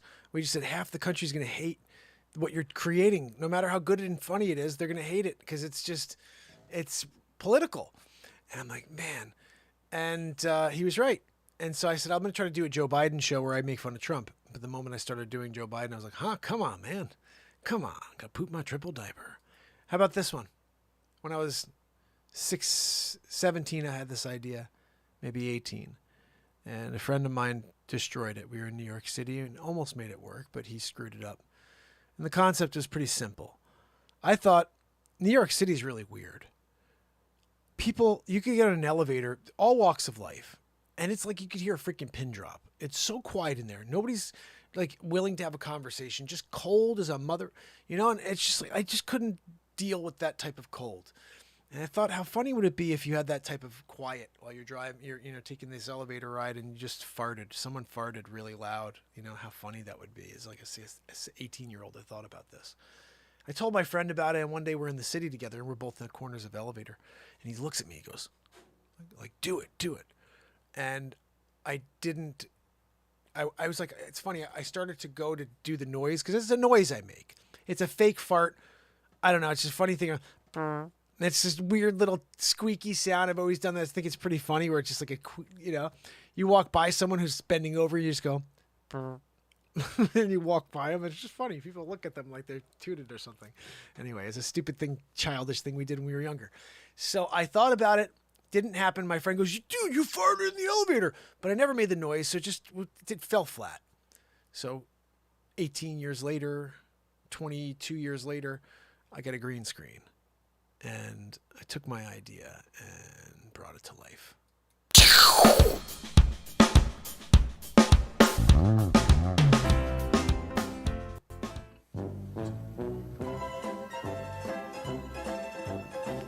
Hey, how you doing? What's up? Not much. Hi, boys. How are you? Like your shirt. Star Wars. It is a nice shirt, isn't it?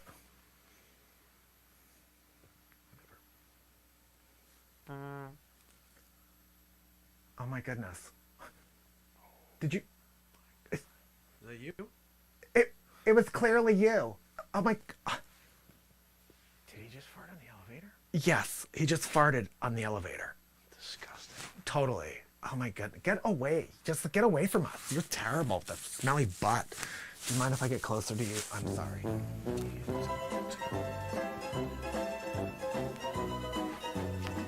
Hey, how you doing? What's up? Not much. Hey, how's it going there, fellas? Like your shirt. Star Wars. Star Wars. What are you, a little 7-year-old? How dare you? Are you kidding? Did you just... Is that you? You're about to get an elbow in the fotch. You can't fart. Did he just fart on the elevator? Yeah, he just farted in the elevator. I'm gonna stand closer to you. Disgusting is right. You're a pig. You ever been elbowed in the fotch? How dare you? Hey, how you doing? What's up? Not much. Excuse me, how you doing? Like your shirt. Star Wars.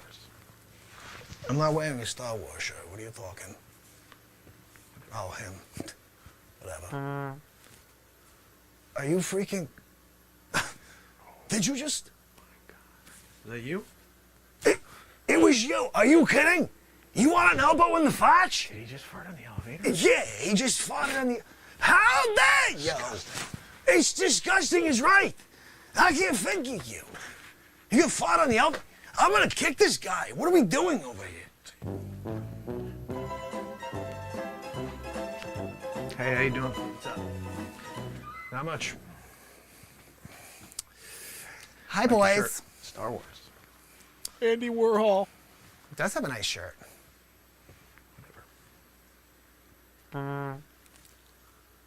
Oh my goodness. Did you just? Is that you? It was not. It was clearly you. Are you kidding me? Farted on the elevator? The elevator? Yes, he just farted. Right. You're disgusting. I'm sorry. Do you mind if I get closer to you? This guy's gross. Get away. I'm gonna call the super. Hey, how you doing? What's up? Oh, hold the door. Hold the door. Can you push 8 for me? Thank you. Like your shirt. Star Wars. Thank you. Oh. Him. Okay. Whatever. Oh my goodness. Are you? Are you? No, it was you. It was him. Are you? Did he just fart on the elevator? Yeah. He just farted right in the elevator. You're disgusting. Get the hell away from us. I'm gonna get close to you. Do you mind? You're a pig.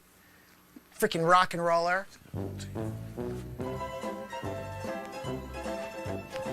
Hey, how you doing? What's up? Not much. Like your shirt. Star Wars. Gentlemen.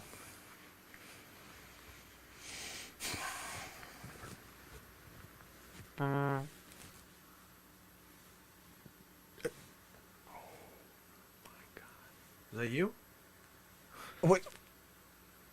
The freaking elevator vibrated. Did he just fart on the elevator? Yeah. This guy, Seismic. Over here. What did you eat? What the hell? Oh, are you kidding me? You're freaking gross, dude. I love that. Okay. I love that freaking bit. I love that bit. It goes on a little bit longer. Oh, man. So basically, guys, this is what we've been doing here. Lots of crazy stuff. Lots of crazy stuff. Oh, goodness. You know, tomorrow we do it all over again. We do it all over again tomorrow.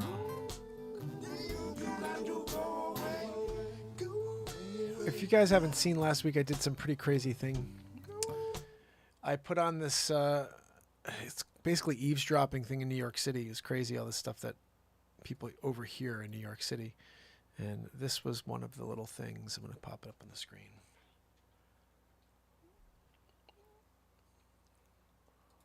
Check this out.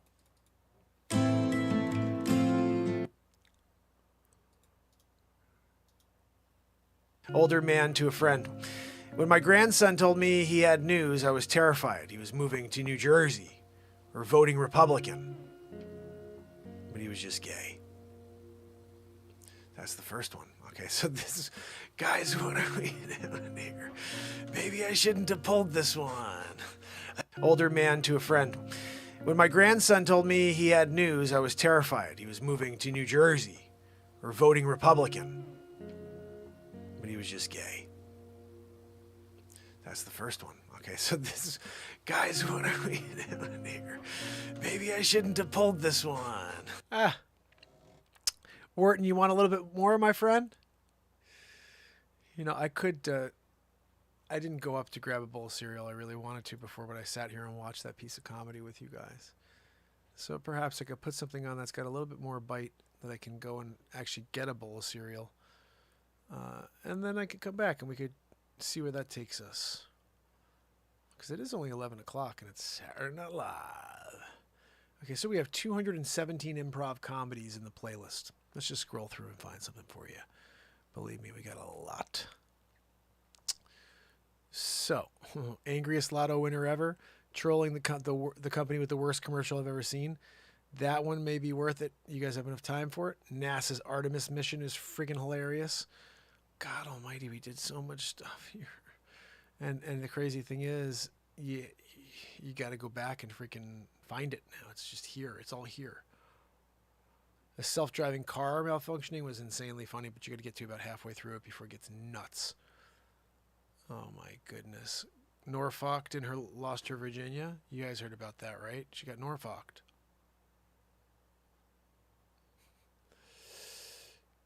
You know, we got to put that one on. We got to put the, what did you say? The Norfolk. It's the first episode of Norfolk.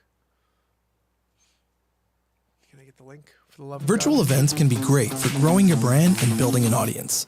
With Zoom events, you can simplify everything by combining the reliable video quality. You know what? I got to do something different because I don't want a commercial coming on. I can't stand when that happens, right? We're in the middle of watching it, or you guys are, and I'm getting a freaking bowl of cereal, Joanne. Joanne can't even lift a freaking finger. Older man to a friend, you know, can't even lift a finger in order to just stop the commercial, allow you guys to get through. She's getting paid, I think, by the commercial company. They're like, we're going to give Joanne a few dollars to get her to just kind of go along with it. I get it, Joanne. Wheezy McGee. Ooh, Back to the Future, Mark. You know what? We're going to do this. This one is silly stuff. So I'm from the year 2769, if you guys didn't know it. And scene. It's Back to the Future, Mark.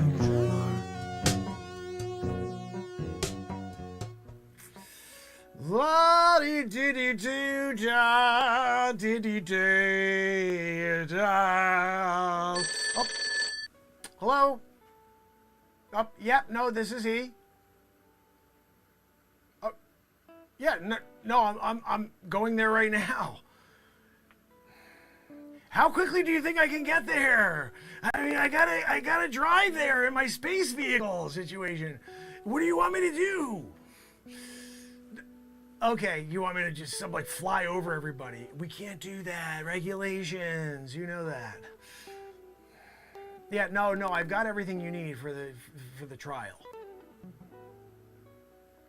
No, I'll be there supporting you. Absolutely, I'll be right behind you. Right behind you. Absolutely. Yep. No. I just have to make one pit stop. I'm about an hour and 35 minutes away. I'll be there soon. Look, what are you?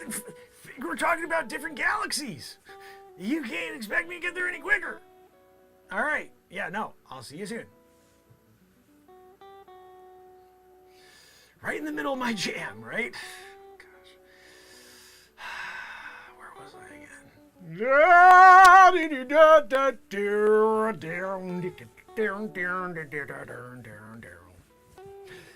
Oh, I'm gonna just check my put my autopilot on here real quick. Take a little break. Yeah, when you're in the space car and you got autopilot, you just do it, you know? Put the feet up. I'm just hanging out now. Maybe I'll close my eyes for a few minutes. I got an hour and 32 minutes left till I landfall. Maybe I'll open up the old chat and see what's happening. Let's see if there's anybody who wants to ask a couple of questions of Future Mark. I may have to scroll here a little because I have a scrolling situation here in the space vehicle. Does anybody have any questions for Future Mark while he is on his way to court, really? You know, this time round I'm playing Sir Markovis Bakalik. And Sir Markovis Bakalik is really quite an individual.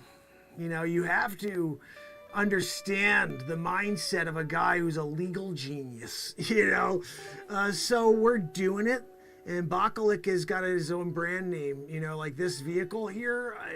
I only got it because I'm friggin' Bakalik, you know. So at the end of the day, I'm gonna win this case. She's gonna have a problem with it at the end. She's gonna be like, "Can you help me?"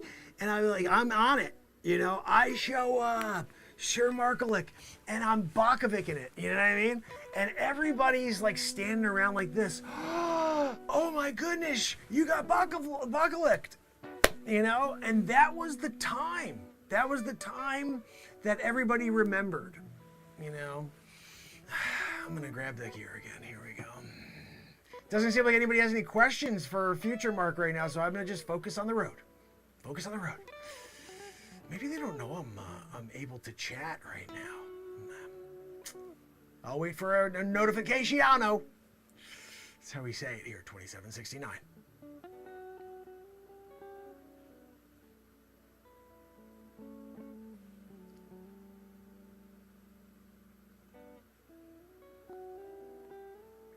Oh, I have a note coming through. Hold on. Going back to autopilot. Oh, Red Storm said, do they have aliens on the jury in the future, Mark? That is a very good question. No, they don't. There's only 7 people left on the planet, and everybody else is aliens, but we don't trust the aliens. So it's the people that make all of the rules, but the aliens don't pay attention to them anyway. We still think we have power in 2769. It's just like this small group of people. I'm the only time traveler, though. And I mean, there could be others outside of our sector, but as far as alien situations, no, they're not allowed on the jury, you know, not allowed on it. Are you going to call into Taco Bell? No, Taco Bell doesn't exist in the future. They realized how disgusting it was in the year 2316, and they banned it. You're not allowed to get it anymore. In small circles, you can still find it. Like, you gotta really call around, you know? Hey, you got any of that Taco Bell? And when you do it, sometimes you get Taco Bell. Sometimes you get like dog, you know, cut up in with beans, and they do a mixeroo, and they write Taco Bell on it. Really, really horribly, and you're like, maybe it is, and they're just, it's not. It's not. Yeah, we're doing a little fly through here, guys. Remember, I've got a big, you know, this is like the deal of the century. Like, you guys had an OJ situation. This is the OJ situation of 2769. And so when we get to it, and like if you see what we're dealing with right back, I got the, you know, I got the moon right behind us. The moon is now really close to us in the year 2769. What happens is there's a gravitational pull situation that takes place, and all of a sudden, we got a moon landing. It's probably like the only moon landing that ever happens is going to happen soon here. They're almost within range where we can actually fly there. That's still not inner Earth orbit, if you believe it. That's still outside of it. Like, you still got to go through Van Allen belt to go through to that right there. So no one's getting to it, you know. Anyway, guys, I'm taking over the wheel again. You know, it's just another day going back to the office. I kind of hate this timeline, you know, Sir Markovich. Not good. I gotta do Sir Markovich apocalypse situation and win another case? Oh, Red Storm said, do they have variety shows in the future, Mark? No, they don't. Unfortunately, there's one program, and it's propaganda. You have to watch it, or else they will electrify you. And there's the 7 people left. They're forced to sit in a room and you know, observe. So that, unfortunately, no. There's no variety shows at all. There's no variety. Everybody wears, like, I'm the only guy who gets to wear something like this. Everybody's wearing, like, some weird gray suit situation, silver-lined. It's a silver-lined suit. Following orders. Not Sir Markovich. No. When you're Sir Markovich, you kind of do it, you know? When future Mark gets in the car, throws on the autopilot, and he's rolling, win another case? You better ask a question or two, or else I'm taking a nap. I'm putting my head back and I'm napping it through, because this is actually quite a relaxing ride when you got an autopilot situation going on. You guys almost had it done with Tesla. Future, we got it like crazy. I think it was the year 2032 that we perfected, you know, autopilot situation. You know, but it was not until then. Crash, crash, crash. Eventually, got it right, you know? It's like everything else. Every first series, don't forget, every first series in history is crap. It means intention, great, good for you.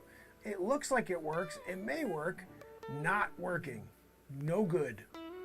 I am having issues again with this, not this vehicle, the other one. I got an electric one. This is not my electric car.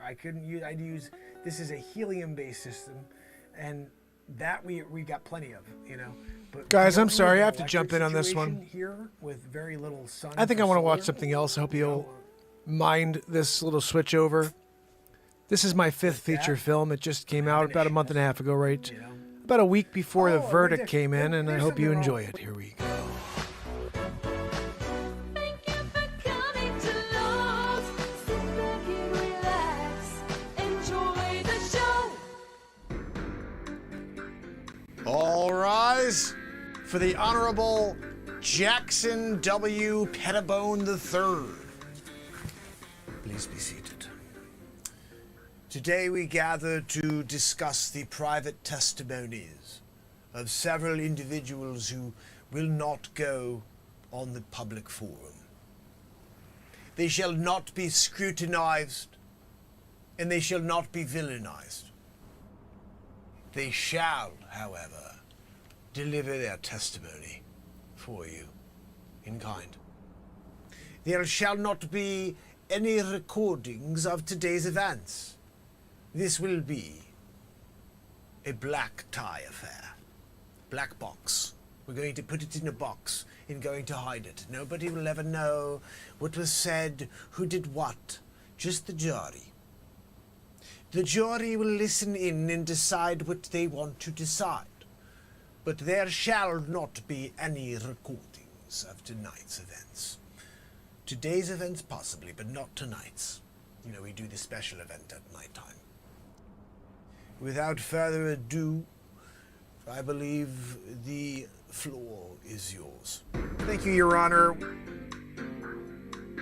This is a very controversial witness, Your Honor, because it was very hard to track him down. And I know that they're going to give me a hard time over here. They're going to say, oh, I object. Why do you object? This is the guy that Johnny Depp got all of his goodness from. You know what I mean? Like, he's there. He's got piles, Tony Montana style. Your Honor, I think it's important that we bring, you know, Johnny's guy. You know, he may be a little filthy and gross, and he's got an attitude. You know, I think that at the end of the day, we may be, you know, in a worse position afterwards than we started. He's the type of guy who takes away instead of gives. But we're going to get him on the stand, and let's see if we can get some information about Johnny's drug habits. I'm sorry? Yeah, no, he's, this is his dealer. Your Honor, we call Dusty Fredericks to the stand.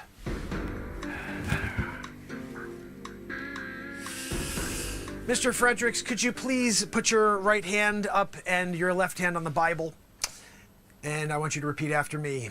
I will, Dusty Fredericks, only speak the truth, the whole truth and nothing but the truth, so help me God. And you have to say it with the same inference. You're not allowed to say it like, just like, you have to literally have to say it the same emotional integrity that I just laid it out there for you. So go ahead, Dusty. We're waiting. Oh, yeah. I swear to say the whole truth and nothing but the truth. That's what I'm gonna do over here. No, not quite good enough there, Dusty. I think you could do better than that, okay? One more time, just so you know. I, Dusty Fredericks, shall speak the truth, the whole truth, and nothing but the truth, so help me God. You hear that? What I did at the end? I mean, God, you got to almost come down to a whisper. You're starting normal. You're saying, "Hi, I'm Dusty Fredericks, and I swear to tell the truth, the whole truth, and nothing but the truth. So help me God." You got to go there at the end. Give us some emotional, like, go there for me, Dusty. Let's go. We're on it. I'm sorry, Your Honor. This is on Dusty. You know. You want me to say it? Okay. I swear to say the whole truth and nothing but the truth. You know, that'll do, Dusty. That'll do, okay? Let's just get into it here, okay? It's important that we get into it and that we get this on the record. Could you please share with us how you know Johnny Depp? My name is Dusty Fredericks. I'm Johnny's guy, I guess you can call it. No. Can you please, I guess, just clarify when you say his guy? What do you mean by his guy? Oh, his dealer, I guess you would say. Oh, Johnny needs stuff, and I'm the guy. I gotta go out and I gotta procure, you know. Oh, today I need 7 pounds of crack cocaine. I'm out there doing it. I'll show it up. I'm bringing it to him. Oh, well, thank you very much for the crack cocaine. So here you go, Johnny. And how many years have you been a drug dealer? Oh, I guess it's 27 years now. And if someone was out there and they needed to procure some sort of illegal substances, what would you consider to be your territory? East side Chicago. I went to down to Florida, and then I made my way out to LA. I'm down there doing the thing now there in LA. You know, look, there's never been a guy like me before in LA. When you go to LA, they're like, "Oh, you want to grab some weed? I can get your weed for you." That's not how I play. No, I'll get you a freaking weed, all right? But I'll also give you a pop in the mouth, you know, if you get fresh with me at all. So look, Johnny calls me because I'm the guy, okay? And everybody knows I'm the guy. Ben also calls me. He knows I'm the freaking guy. Yeah, okay, but what kind of illegal substances were you procuring for Mr. Depp? Can you give me a list? Cocaine, methamphetamines, marijuana, pills, skibbity booze. Those are also good, you know. So I do it all. I do it all for Johnny, you know. And look, at the end of the day, you got to understand that Johnny's an A-list star, you know. And when you get a call and you're doing whatever, you could be out with your girl, you could be out with your best friends playing pool, and you get a call, Johnny Depp, and he needs some coke. You go out and you get the freaking coke. You know what I mean? That's just the gig, you know. What is a skibbity bibbity boo? Because that one sounds interesting. I don't think I ever heard about that one in the streets. But I do know about the coke and the marijuana, all those things. Heard about those, but the skibbity boos, I've never heard of that. I would like to at least just get some information here. I am trying to, do a whole. This is a back and forth process to find out who told the truth here. So skibbity boos, that's part of it. We need to know. I can't just have that out there without defining what a skibbity boo is. So okay, and can you just explain to me, when it comes down to it, how much, let's say, how much coke would you say Johnny bought in the last, say, 2 years? I can't speculate how much money he spent on coke in the last 2 years. But it's a freaking whale word. Yeah. You could probably open up a couple banks with it. You may be able to put a couple small villages through college. The amount of money he spent on coke in the last 2 years. Yeah. Weed? Oh, jeez. God almighty. You talking about a college? Enough for a college? Like, to put someone through college? Yeah. I'm talking about establishing a university. Paying for the first year, for the first collegiate applicants. Easy. To start a college? Johnny Depp could have started a college and put a full first year worth of people through? That was just in the last 2 years. How much money would you think that he'd spent since the beginning of your relationship on illegal substances? Since I started selling them, geez. Football team? Yeah, no, he could have bought a fucking football team for sure. Yeah. A football team? He could have bought a football team. Like the Giants? No, not the Giants. No, he probably would have had to go with like the Falcons or something, But he could have got a football team since he started, 21 Jump Street to now. Football. Yeah, the Falcons are crap. I get it. Like no one wants the Falcons. If you said that he could have bought the Giants, I'd be like, I get it. That's a pretty astonishing. But he still blew enough money. He could have bought the Falcons. It's a decent mid-level football team, and he decided against it. And instead to snort it and to do whatever the hell else he did. You want to be a football star, Johnny? You got to go out there. You got to go out there and put your money towards the freaking Falcons, not towards some yayo with Tony Montana. You're down there in the corner with Tony. He's there, got his freaking yayo with Manny. Manolo. Hey, Manny, what you talking? Sometimes I could do an impression of Tony Montana. Okay, that I gotta see. Oh, no, I can't. I'm sorry. Could you please, for the court, share how many pounds of cocaine you've sold Johnny Depp since the beginning, since you met him, as Scarface, as Tony Montana? You want me to do Tony Montana impression, telling you how many pounds of yayo I sold to Johnny Depp since the beginning, the time? Okay. I think it's interesting that you have this relationship with Johnny Depp, but could you do me a favor and explain how did it all go down? So that was May 21st, 2016, yeah. I got a call. From Johnny. And he says, we're doing a party thing. I need you to come by, bring me 50 pounds. I need you to bring me some freaking yayo. I need you to come down with some skibbity boos. If you can, get some skibbity boo boos on top of the skibbity boos, because that's the double decker. And so I had to search extra long for those, because you can't get them anymore. You know, there's like a quaalude.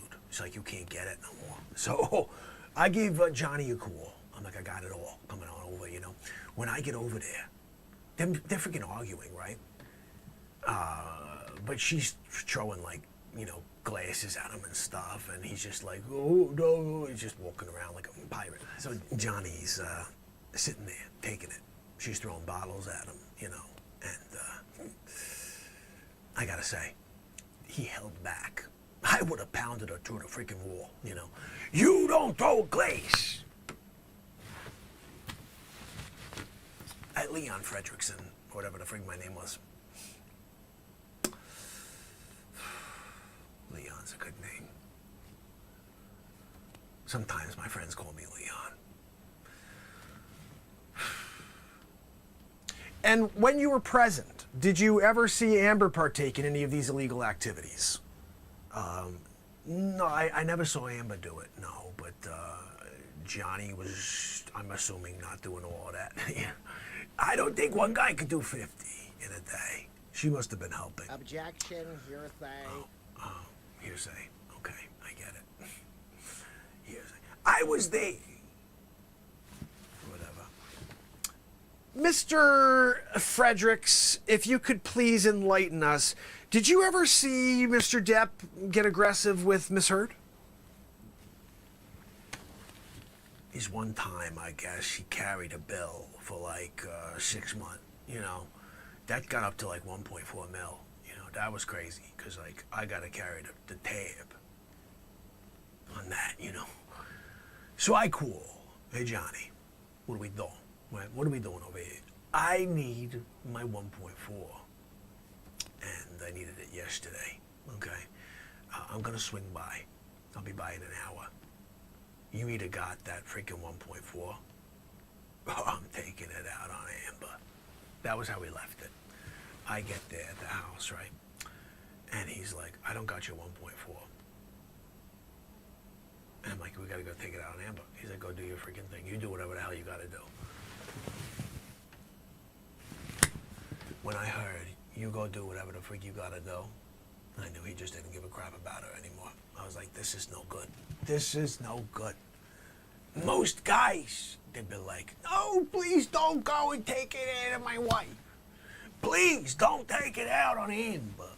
He's like, you go do what you gotta freaking do. You gotta take it out on Amber? Go ahead, you go do it on Amber. Just don't come near me with nothing, okay? You go to Amber, go get an Amber. Okay? I left her alone, okay? I don't play games that way. I was using it as a freaking leverage piece, you know? And when he said, you go do whatever you gotta do, I'm like, that ain't gonna work.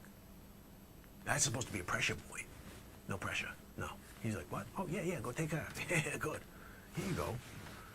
Classic, right? Classic. Takes the guy and pushes him out instead and runs. That was... This is Johnny. Oh, here, you take Amber. Then he turns and runs.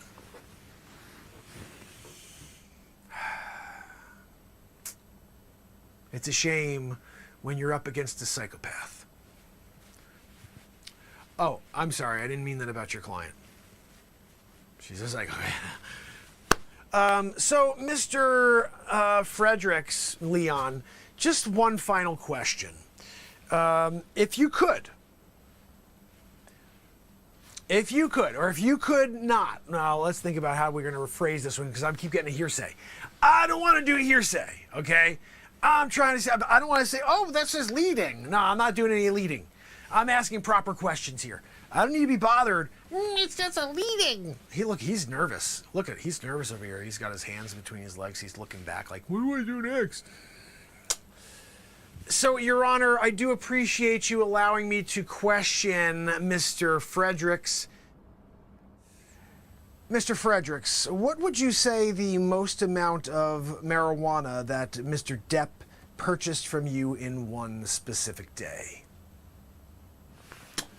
I guess 50 pounds is the most he's ordered at once before. I know it's a lot, but like, he did it in a day. Calls me back, he wants another 50, you know. Look, when you get a call from Johnny freaking Depp, A-list star, he wants a Coke, you go out and get it for him, you know what I mean? So this has been my practice. Multi-millionaire now, you know. I got a fair upcharge, 7,247%. Johnny didn't give a freaking crap. No, sure, whatever. No, but give me more, want some more. I don't know how Johnny sounds. I don't freaking listen, but I'm hooking him up, bottom line. Judge, you mind if I take a freaking sip? A coffee is acceptable. I tapped that with some freaking goods, you know? I put a little MDMA in there. I dropped a little MDMA in here for myself. You know, I'm here doing a testimonial. I gotta do it. MDMA. Sir, you cannot be intoxicated on the stand. Oh, no, I'm joking. Would you say he has a problem with cocaine? Would you say he has a problem with skibbity booze? What would you say he does have a problem with? If you had to like list it in order, would it be cocaine, marijuana, skibbity booze? Or would it be skibbity booze, marijuana, cocaine? What order would you place the three? I think that American, minds want to know. I just want to point out one thing, okay? This guy, best client I've ever had. The greatest. I think it's important at this time, Your Honor, that we put everybody in freaking jail. I have to be honest. We have a couple of law enforcement officers outside ready to take you down. You've been selling drugs 27 years. You think you can get away with that? You came here in courtroom sitting on the stand? You're out there talking about it? Yeah, I sell skibbity booze to freaking Johnny Depp and everybody else. And you won't even tell me what a skibbity boo is. At the end of the day, I know you needed this testimony. You got everything else. You got his friends, you got his neighbors, you just didn't get his guy. You didn't get his guy. Now you got his guy. Anyway, I think it's important right now at this point, Your Honor, to place Mr. Fredericks in handcuffs. No, there won't be any cross-examinations. And no, Mr. Fredericks, you're not allowed to leave. Mr. Fredericks. Mr. Fredericks, you're not allowed to leave, Mr. Fredericks. Mr. Fredericks. Your Honor, how the freak you're gonna let him walk out of here? What exactly would you like me to do about it? Bailiff, where were you? Right? He says no cross-examinations and you're gonna allow that? What are we talking about over here? I'm fine with it, by the way. I'm fine with it. But I know they're gonna have a problem with it over here, Yeah, we get to cross-examine him though. No, I'm sorry, he walked out of here. What are you going to do about that? Bailiff, go retrieve Mr. Fredericks. Bring him back. We have more questions. He took off. He's like, I'm done. I'm not doing it anymore. You go get that guy back. Bring him back henceforth for thrashing. Good luck. You going to go bring him back? Okay. Perhaps the use of handcuffs shall be in order. That's our first witness of the day, Your Honor. We do have a second witness. Your Honor, we call Scooter Jenkins to the stand. I'm sorry? Oh. Mr. Jenkins, now you are aware you are under oath. Can you please share with us how you've come to know Miss Amber Heard? I met Amber in the summer of 2015. Tell me about the details of your first meeting. Where did you meet Miss Heard? Oh, I was at a coffee shop and she came walking in and I noticed she had a bruise on her face. And I said, "Where did you get that bruise?" And she immediately came and she confided in me. And she said, "I got beat up by my husband." And I said, "Are you kidding me? Are you Jack Sparrow?" And she was just like, "Yes." And she shared that with you the first time you met? That was when we immediately hit it off because I had a problem with my significant other at the same time.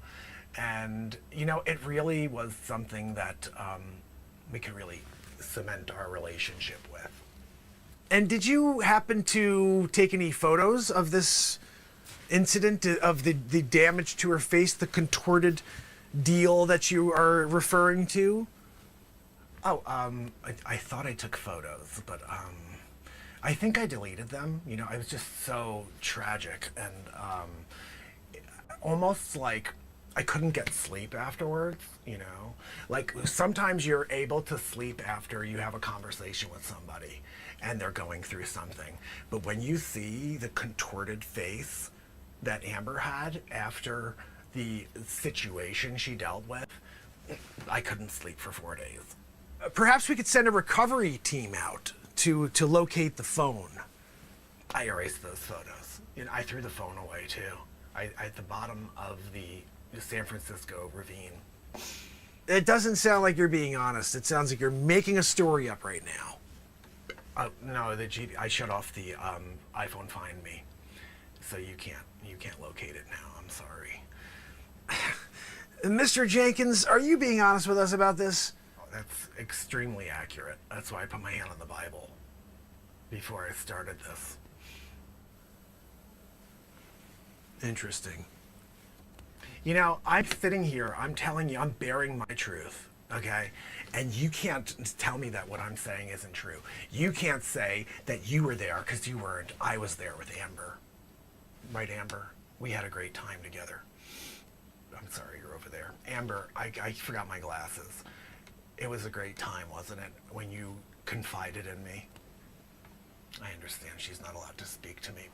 Now, Mr. Jenkins, how many times would you say you visited Miss Heard at her residence? I guess I would say I used to come over all the time. I came over at least 30 times, after hours. I would go over and see Amber.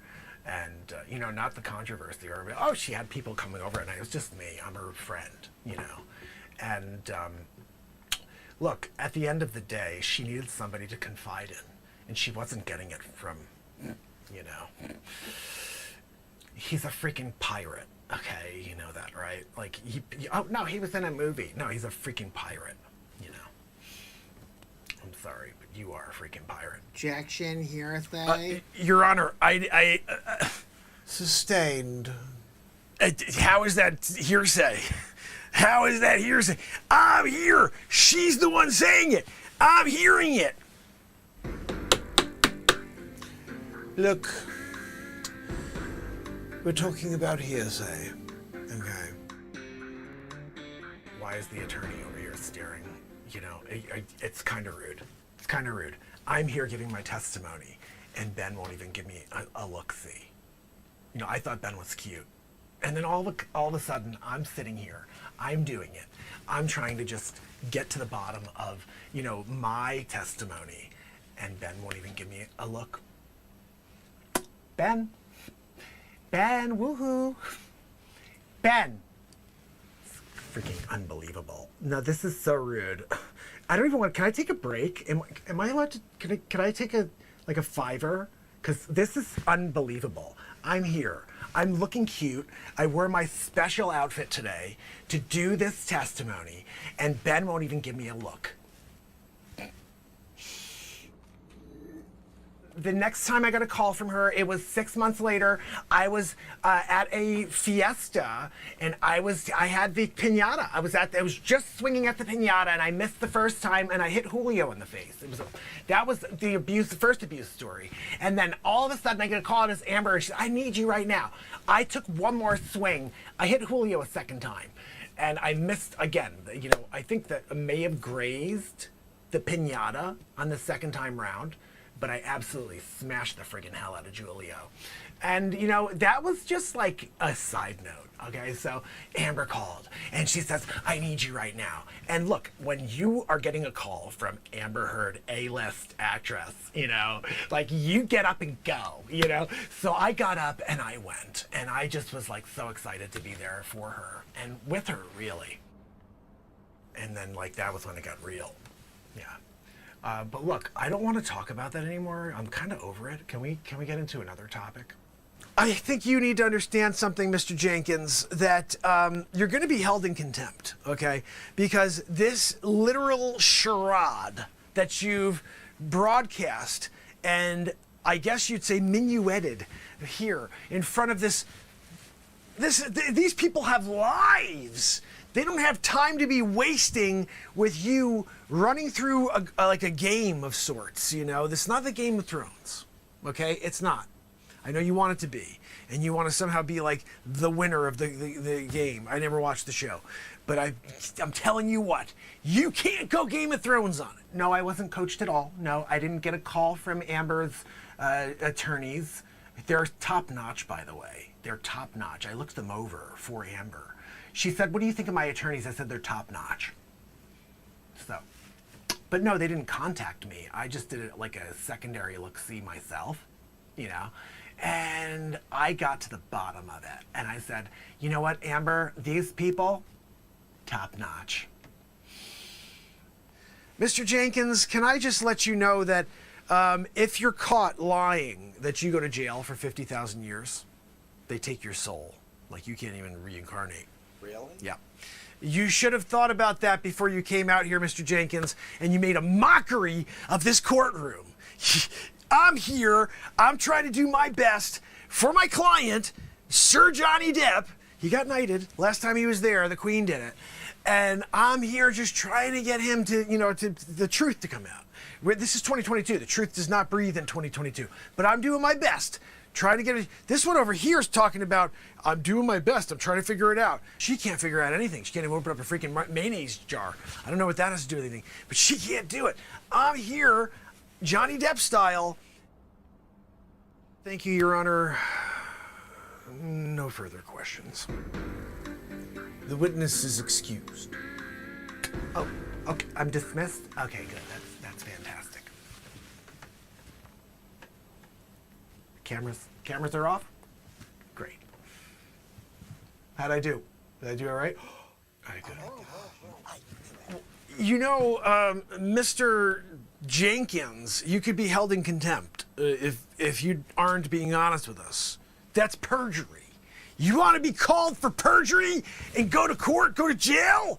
You want to be sent up to the freaking big leagues? What do they call it again? The big house? They send you out to the big house. Perjury? What are we talking about?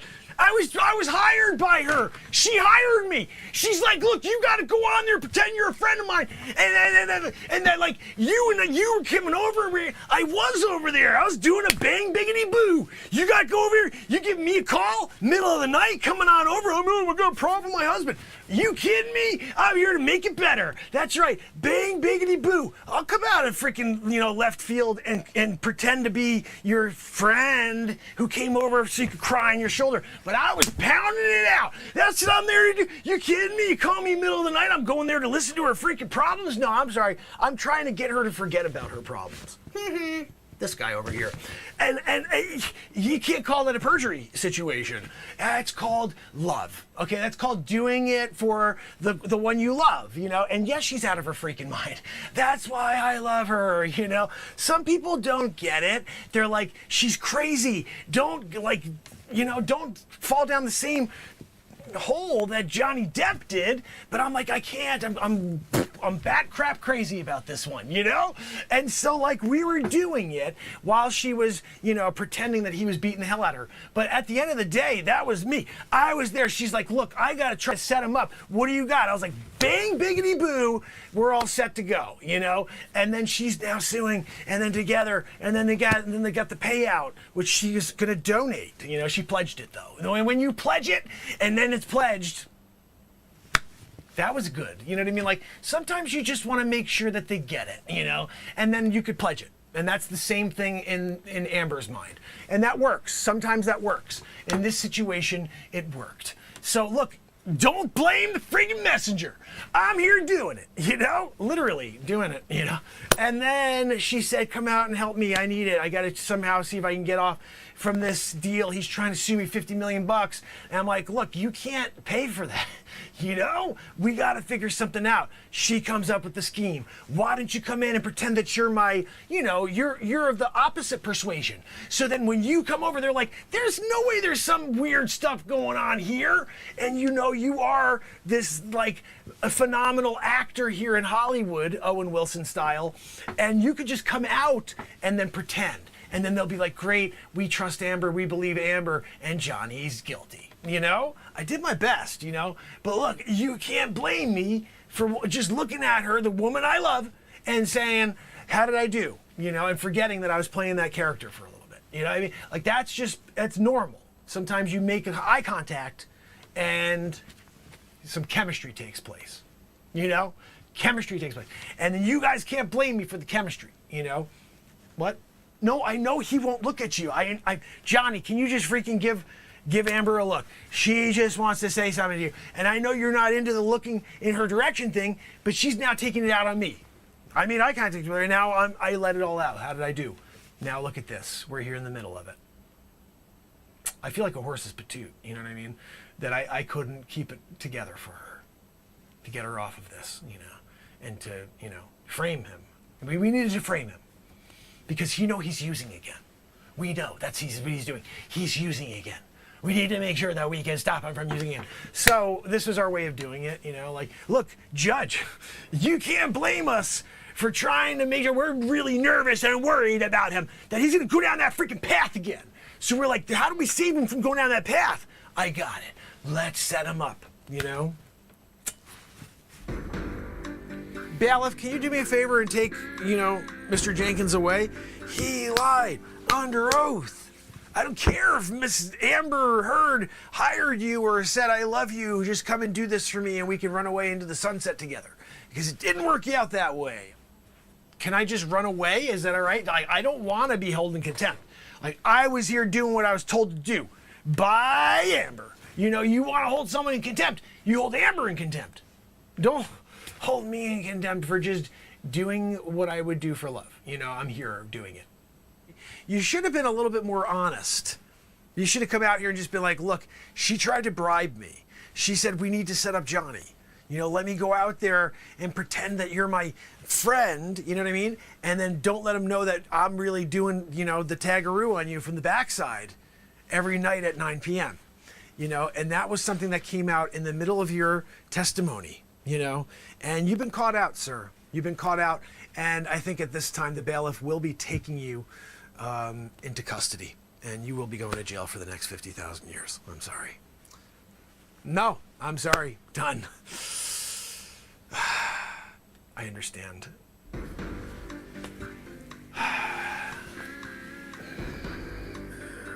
Take me away. Look, Your Honor, I think at this point, it's probably, I would say, suitable and appropriate to just clear this case. You know what I mean? Let's just call it hung jury. Let's call it, you know, like that there's misappropriated information. And just say that Johnny Depp wins, right? She's freaking out of her mind. Out of her freaking mind. Ah, goodness. Let's just, the testimony speaks for itself, Your Honor, right? Speaks for itself. Got it there from Fredericks. You got it there over there from the other dude. That dude was out of his freaking mind, right? He's over there talking one way, then he's pretending. Good actor. But we knew it. I thought it was Owen Wilson at first. It wasn't Owen Wilson. In fact, if you go back, the very first, they may have cut it out, but the very first thing I said was, Mr. Wilson, can you please tell us what you enjoyed most with working in Ben Stiller's project, Zoolander, and they cut that one, I think, because it didn't make me look good going Zoolander on it. But I thought it was freaking, for a second, I was like, Owen Wilson's on the stand? What are we talking about here, So, Your Honor, I appreciate it. I guess we lost one, got one? That's not bad, 50%. And also, Johnny's innocent. We found that out, too, within this process. Because Crackadoo over here, the weird stuff that's going on in all these tapes, right? I mean, let's be honest. If I was in a room with that person that's in these tapes, I would go out of my mind, too. And, I could also see how that person would make up a lot of stories because of the way that they sound in those videos. But look, I'm not here to cast judgment and dispersions, Your Honor. That was for Mr. Fredericks to do. That was for basically everybody to do, including Amber on her own accord about herself, and she pledged. She pledged. You heard it. Some people donate. She pledges. And to her, that's the same as donating. No, I'm sorry. Look, I'm not meaning to talk about your client in a disparaging way, but who pledges $7 million and then says, yes, I pledged it. Yes, I pledged it. Yeah, we know you pledged it. Where's the freaking money? It's in your account, but you pledged it?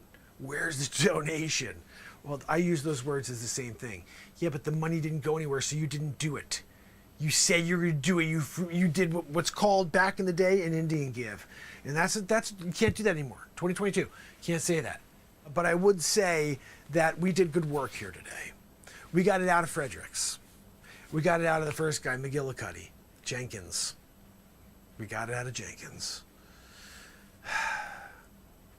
When we brought Scooter Jenkins up on the stand, and I broke his freaking will right here in front of you, that was probably that was the moment of the day, This second part with this crazy Fredericks guy, Leon, like that was just the cream on the top of the cake.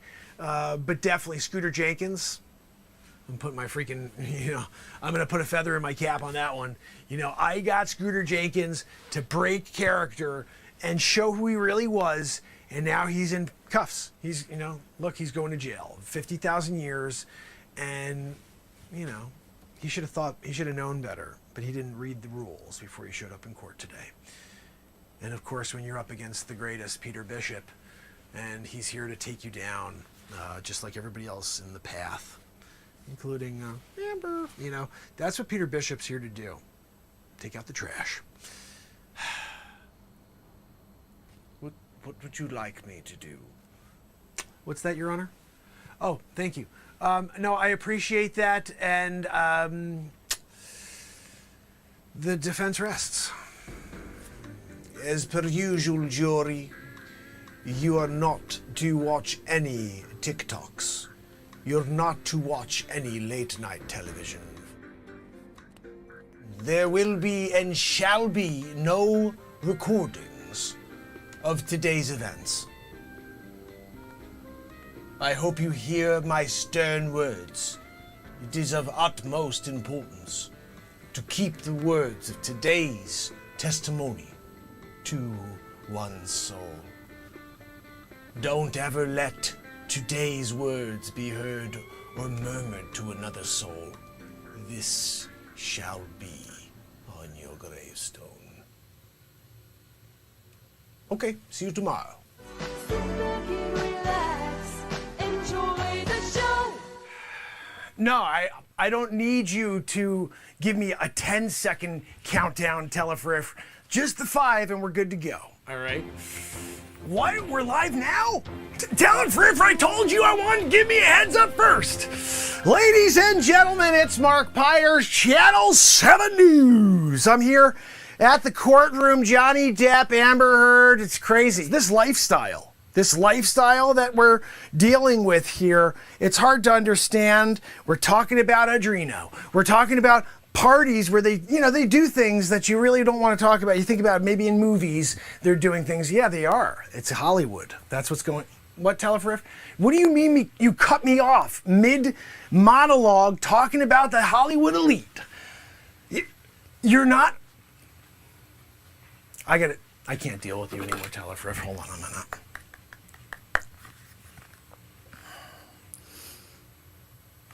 Yeah, Eric.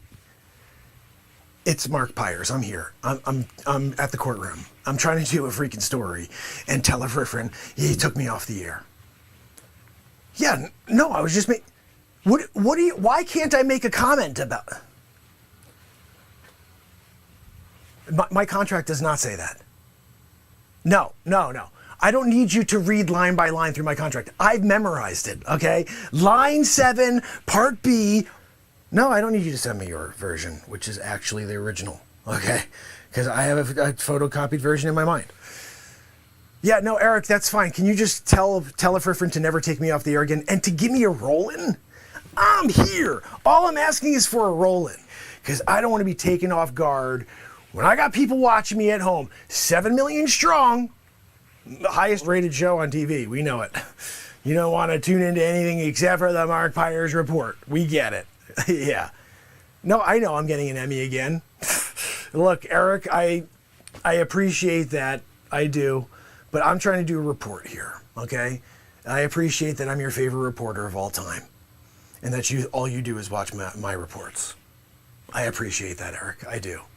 But I got to get back to it, okay? Yeah, no, I'm going to tell Telefriff now that he's the worst since Ed Wood. And we're going to keep going. Yeah. All right, thanks, Eric. Yeah, no, Telefriff, you're fired after this. We're going to get somebody else over here. Maybe McGreedyson is not busy tonight, and we can get him over here to finish this up. It's Mark Pires. What? I'm not. Okay, just give me a roll-in. Give me a lead-in. You let me know when I'm live, because I'm ready to go. I'm fired up, and you're not giving me the lead-in. 3, 2, and then you do Scooperoo. Do a Scooperoo. So you do a 3, 2, and then you do that. Like, why would you be like, why would you do that when you could be like, you don't want to do a lasso? And then throw it to me? You throw the lasso to me, and I'm ready to do the report. What's that? No, I get it. You know, you really think that you're the greatest lawyer of all time. We get it. You did a good job. We're going to talk about you in a minute. I'm just waiting to go live, so just relax back there. You can't take your eyes off me, though. A little weird. It's a little weird. Seriously, can you do me a favor? I'm about to do a report, and I would appreciate if you'd stop the staring. You know? Guys, when you're doing a report here, Channel 7 News, and you got a freaking lurker, you know? It's kind of weird. These people at least are being a little bit more like nonchalant about listening in. They know what I'm doing. They're ready for the Channel 7 News report. They just don't want to be on camera, you know? Which I can appreciate. I'd like to do, I'm the camera guy, okay? No, I know you do the camera too, and you're good in front of it, and you did a great job here representing your client. You know? What's that, Telefriff? Okay, no, you don't. You went to a freaking another commercial. Can you let me on the air? I'm going to run out of energy. I'm ready to go now. And you're just like, oh, we went through another commercial. Freaking Ed Wood. You know? What's that? Oh, no. Look, I'm not going to give my opinions yet. Okay, that comes out in a moment when we go live. But currently, I'm sitting here just waiting for Telefriff to give me a lasso and give me the, you know, like he's going bowling and he wants to do like a DeJesus from The Big Lebowski. You know, I'm waiting for it, but I'm not gonna hold my breath. I'm sorry. Oh no, if there was some sort of, I lost consciousness or something, I would absolutely call you to represent me. I get it. You're like, I'm looking for business. I get it. What do I do after Donnie Depp? I get it, okay? We're doing it. We're here. Ready for the channel. What? Telefriff. I'm live again? Telefriff! Supposed to give me a 3, 2, 1 with a lasso. How long do I have to ask you for a freaking lasso? Or at least if you, worst case scenario. Worst case scenario, you're going, and then you roll it to me. Like bocce. But I'm here, Channel 7 News, Mark Pires. We're back with our story of the night, Amber Heard, Johnny Depp, who done it? right? We heard a lot during this case. We heard a lot of he said, she said. And at the end of the day, it's up to you whether or not he did it or she did it, you know? And look, I got my opinions. I'm not supposed to give them to you, apparently. Channel 7 News contract style. Look, they're like, all right, we're going to take you off the air if you talk about those things. Look, I'm just trying to do me. You know what I mean? What's that? No, you can't be in the show. He wants to come on during the friggin' report. Listen, when you're doing Channel 7 News Report, you don't need a freaking, like a wingman. All right? What are you doing, Robin from Batman? All right, I'm Batmark, and another thing, you know, and I don't need a sidekick, okay? I'm doing it. I'm in the middle of it, okay? So Channel 7 News, we're in, you know, this is courtroom situation here, okay? I'm in the middle of it, you know? I'm just waiting for Johnny to turn in my direction, you know? Hey, Johnny!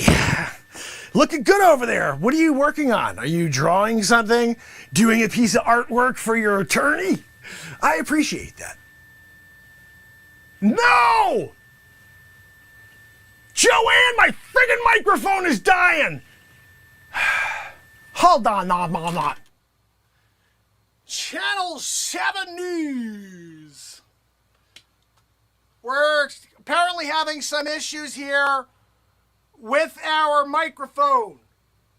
And you're not going to be able to hear the rest of the show, so I'm going to have to do it extra loud. Telefrip, can't you just beef up the microphone so when I'm doing it, they can hear me? You know, I'm in the middle. What's that? This guy wants to be in so badly. Look, I get it, you know. Maybe if you win, we'll let you in.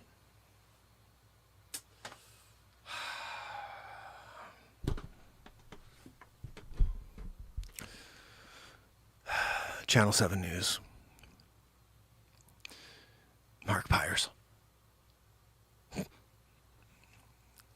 Microphone died. I gotta use the boom. Who done it? Did he do it? Did she do it? We may never know. We'll probably know tomorrow when they deliberate. No, Telefriff, just let me know when we're back on, you know? I'm here, trying to do the show. Got an issue with the microphone tonight. Telefriff's not helping out. Got Johnny Depp's team over here. Johnny Depp's over there. He won't even give me a friggin' look. Won't even give Mark Pires Channel 7 News a look while I'm here doing a story on him and Amber. Look, I just wanted to let you know that this court case is almost over. The distraction is almost complete. And I don't know what happens when this is done and we are forced to look elsewhere. Some other major thing is going to take place, some catastrophe, I'm certain of it, because that's the way this world works. But I just wanted you to know one thing, okay? This show in its entirety is brought to you by Channel 7 News. Mark Pires and by Menon. Get some speed stick, you know? It's important for you to smell good when you're here in the courtroom. You can't not smell good for a courtroom appearance. What's that? No, I know they said that Amber didn't smell good that one day. She wasn't farm fresh. So I guess if I could just say one thing before the end of this, I think what I'd have to say when it comes to the case of Depp versus Heard, was she heard? Was she hurt? Was he hurt? What happened? Does anybody know? I see a lot of backpedaling and flip-flopping, and I'm not going to say by who, but you could see on the bit exactly who is doing the flip-flopperoo. But I will be here. Remember, this is a daily news report here from the courtroom while we uncover who heard Depp. Is that the working title, Telefriff, that we're doing? The depth of heard? Tell a friend that's crap. You can't do depth of herd and be like, that's great. It's not good. Okay. So until tomorrow on the next episode of Channel 7 News, the Mark Pires Report, this is me signing off here with the Johnny Depp Amber Heard deal, and they're going to come to a conclusion tomorrow. They've had their cross-examination, and now we're going to see what the final verdict is. What do you think? Send me a message below, shoot me a comment, share the friggin' hell out of this news report, because this is the one, where we got all the information that you really needed. So until tomorrow, on the next episode of Channel 7 News, Mark Pires News Report, stay safe and stay smart. Till tomorrow.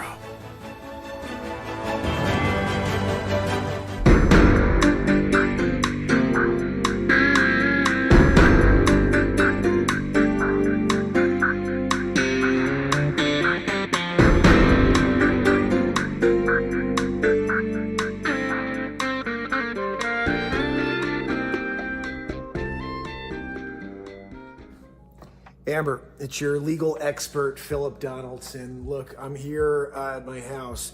Just wanted to let you know, it's not looking good right now. Yeah, I think you're going to have to garner some additional sympathy. Can you do me a favor and just, I don't know, cry? We're going to have some cameras there on site. You do a cry. They catch the shot from Page News. Yeah. Okay, so just keep your eye out for it, all right? You're going to have to pause for a few seconds, though. And after you both... Amber. Yeah, no, look, I just saw. Good job. You did a good job there. Nobody will be the wiser. They're all going to think that you are the victim. No, nobody's going to know that you paused for 3 seconds. You looked fine. Just some people are calling it a Matrix glitch. Oh, my 5th feature film. Hope you guys enjoyed that. I got a little surprise for you. Look who's hanging out with us tonight. Let me get that background. Maggie, get over here. Max Scott, say hi to everybody, buddy. Let's see, I'm on the way of him. He's over here hiding. Maggie, come here. Maggie, come here, little girl. Come here. Good girl. Come here. Hey, come here. Hey. She's walking around like she owns the place. She sort of does. She's freaking like monstrous now. Get over here. Maggie, come here. Maggie. Come here, little girl. Maggie. Maggie. Get the freak over here. Get over here. I want you to say hi to everybody. Come here. Come here. Hey. She's being really weird now. She must be afraid of getting on the air. Did you do some sort of weird crime and you don't want to be seen on the air? That could have happened. You may be legally in some sort of pickle. I get it. Maggie. Max Scott's sitting right here with me. That's Max, but Maggie's back there. Maggie, get over here. Come here, little girl. I'm going to bring you upstairs in a minute. Maggie, I want you to say hi to everybody, you chooch. Hey. Maggie, there you are. Come here, little girl. Come here. I want you to say hi, and then you can go upstairs. The one time I bring her down, Max is being great. He's kicking it over here. You see him? Max, you want to say hi? Max, say hi to everybody. Let me see. I think I blocked off the camera so you can't really see him. There he is. Hey, buddy boy. Come here. Come here, Max. Good boy. That's Maxie. Come here, Maggie. I want you to just say hi, then we'll take you upstairs. Come here. Come here. Hey. She's really being weird right now. All right. I guess I'll bring her up. Maggie. You're chooching out on us, Maggie. Guys, 3 hours and 1 minute into this show. How about that? We went a little further than we were supposed to. You got to go away. Yeah. You got to go away. Bradley Smith, my brother. S. Coop, Virgo Psych, and Love Chat. doing it in the love chat? Max is kicking it. Look, Max wants to say hi now. Max, you want to say hi? You're such a good boy. You got to go away.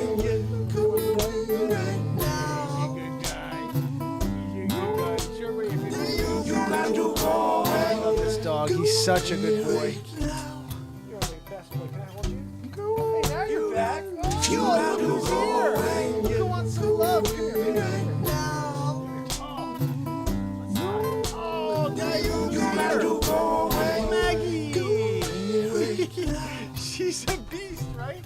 Oh, look at this big pup. You got to go away.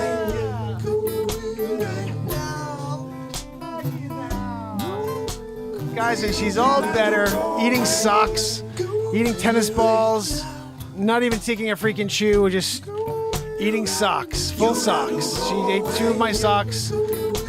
She's a crazy pup. Hi, baby. You want to say hi to everybody? You want to say hi? You want to say hi, Maggie? Max, you want to say hi to you? Come here, boy. Come here, boy.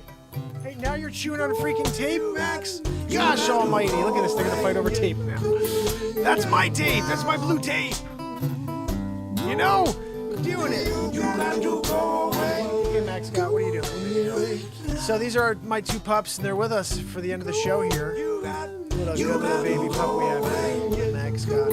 Here, Maggie, show everybody your beautiful little face. Are you a good puppy? Maggie's a St. Bernard / German Shepherd or English Shepherd or some sort of Shepherd. But I think she's more St. Bernard than anything. She's a freaking beast. Her paws are massive. Massive. Max, you're eating my freaking tape. I can't use it if you eat it. Dumb dog. He's actually the smartest dog I've ever seen in my life. Like, I said, just was like, oh, you guys want to go downstairs? And he starts going, he's standing by the freaking gate wanting to come down here. And then he's a good boy sitting here, except he's eating my freaking tape. Maggie's wandering all over the place, baby. She's only less than a year old, so she's a stupidity, you know? Like, does a lot of dumb things still. But, you know, she learns things. It's a work in progress with Maggie. Oh, goodness. S-Coop, Jennifer M. Bucks, Virgo Psych, Renee Woods, Sydney, and Bradley Smith. And if you happen to be out there and you're doing a lurkaroo, I love you, I appreciate you, and I look forward to tomorrow when we do it all over again. Until then, fam and friends, it's Mark Pires. And it's Renaissance Man. I love you guys. See you tomorrow. You got to go away. You got to go away. Yeah, yeah. Till tomorrow when we do it all over again, family and friends. See you tomorrow.